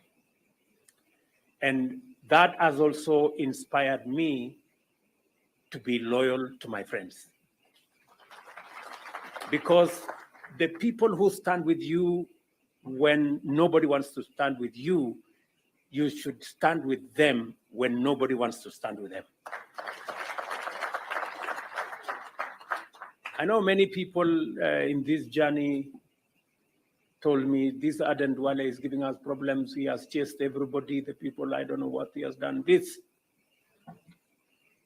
But when the chips were down, Aden Duale was there to be counted on. And that made the whole difference. I have quite a bit of a story to tell. When I read this book, I felt nostalgic that even though Aaron has thrown a few jabs on me with the veiled accusations of on many things, but that time will come, and we will put it down in paper, and I'm sure it will make some good reading. This book by Aden Duale is about partnership, and it also speaks about betrayal. It's a book about democracy. It's also a book about elections. But generally, it's a book about Kenya. And I recommend as many as can to read this book. There are lessons in this book. There are ideas also in this book. And there are clues in this book about where Kenya has been, where Kenya is, and where possibly Kenya could be. My younger mentee, Silvana Sosoro, you have some good chapters here to read for the work you do in Parliament, and many of your colleagues. As we all know, there is great power in telling our own stories. As Africans, we know that dignity can be lost in having others tell your story. And so I want to thank Honorable Duale for making the effort and the time to tell the story he has told, for this significant dose of truth. And I think we all needed this book at this point in time. I want to encourage my good brother, younger Professor Kithure Kindiki, to expedite his works. And the rest of us. I would really want to read a story, the book of Cecily Mbarire, a girl, and allow me to say that, a girl that I really admire because she's intelligent, measured, and makes the right decision. There is when I write my book, I'll write something about you. You know, there was a moment you really surprised all of us. We didn't expect you to make certain decisions, but we were amazed. And I know many of my friends know that. I am looking forward to the book of Papa Waroma. I know we will have a problem with the English, but we will try. We will try to read. I think we will need a dictionary to accompany, please, if you can, to interpret. And of course, all the rest of these good people here. I am truly happy this evening. In our midst, we have many friends, people we have journeyed together in this book and in many of the other books. We will read about all of us. In this book, we have the former presidents, we have President Uhuru Kenyatta in this book, we have Raila Odinga in this book, we have many of our other friends in different formations at different times, but it speaks to us as one people, the people of Kenya, irrespective of all the political permutations that keep evolving. Hopefully, with a dose of what Duale has said, we can make our politics much more subtle, we can eliminate deceit, betrayal, and conmanship from our politics and make our politics much more decent, much more people-centered, and we can build on solid political parties and political formations that are anchored around a philosophy about our country, about where we want to take our country. And we will keep, and I have told many of the younger politicians that we are available to mentor the younger politicians. It is the best thing we can do for our country. And we want the younger politicians to be better than us. We want them to be better than, so that they can do better than we've done for our country. We all want to retire into a country where we have better leaders with better ideas, with better plans than we could ever put together.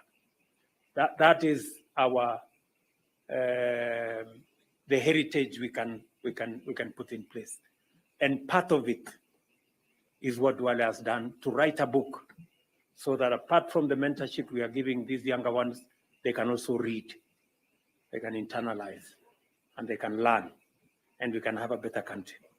So again, I think it is a big challenge that Duale has placed on our doorsteps for us to also document what is good, what is not so good, our successes, our failures, our frustrations, our joys in a book, so that it can help others as they journey in our country, in leadership, and in every other sphere. So again, this evening, I am truly, truly proud. Congratulations, Aden Duale, my friend. You have taught me loyalty. You have learned from me loyalty. And we've all grown together as friends. And hopefully we can, the younger politicians can learn from us that loyalty pays. It's paid for me. I'm sure it's paid. We all know it has paid for Duale. It's good to be genuine about friendships. It's good to be loyal to friendship. And it's also good also to speak your mind when times calls for speaking your mind. And I don't want to say many things because I have good material for my book. Yeah, on many of these people sitting here and all the things that we've come through. And you agree with me that I have a very difficult team. Just imagine Isaac Ruto on one corner, very difficult person, very problematic. Aden Duale on another, very problematic. And somehow you have to figure out how all these people must be part of a team. It is quite something. But by the grace of God, we have always built a team. And of course, we are waiting for Rigiji to write the book about the truth. I think yours, we call it the truth.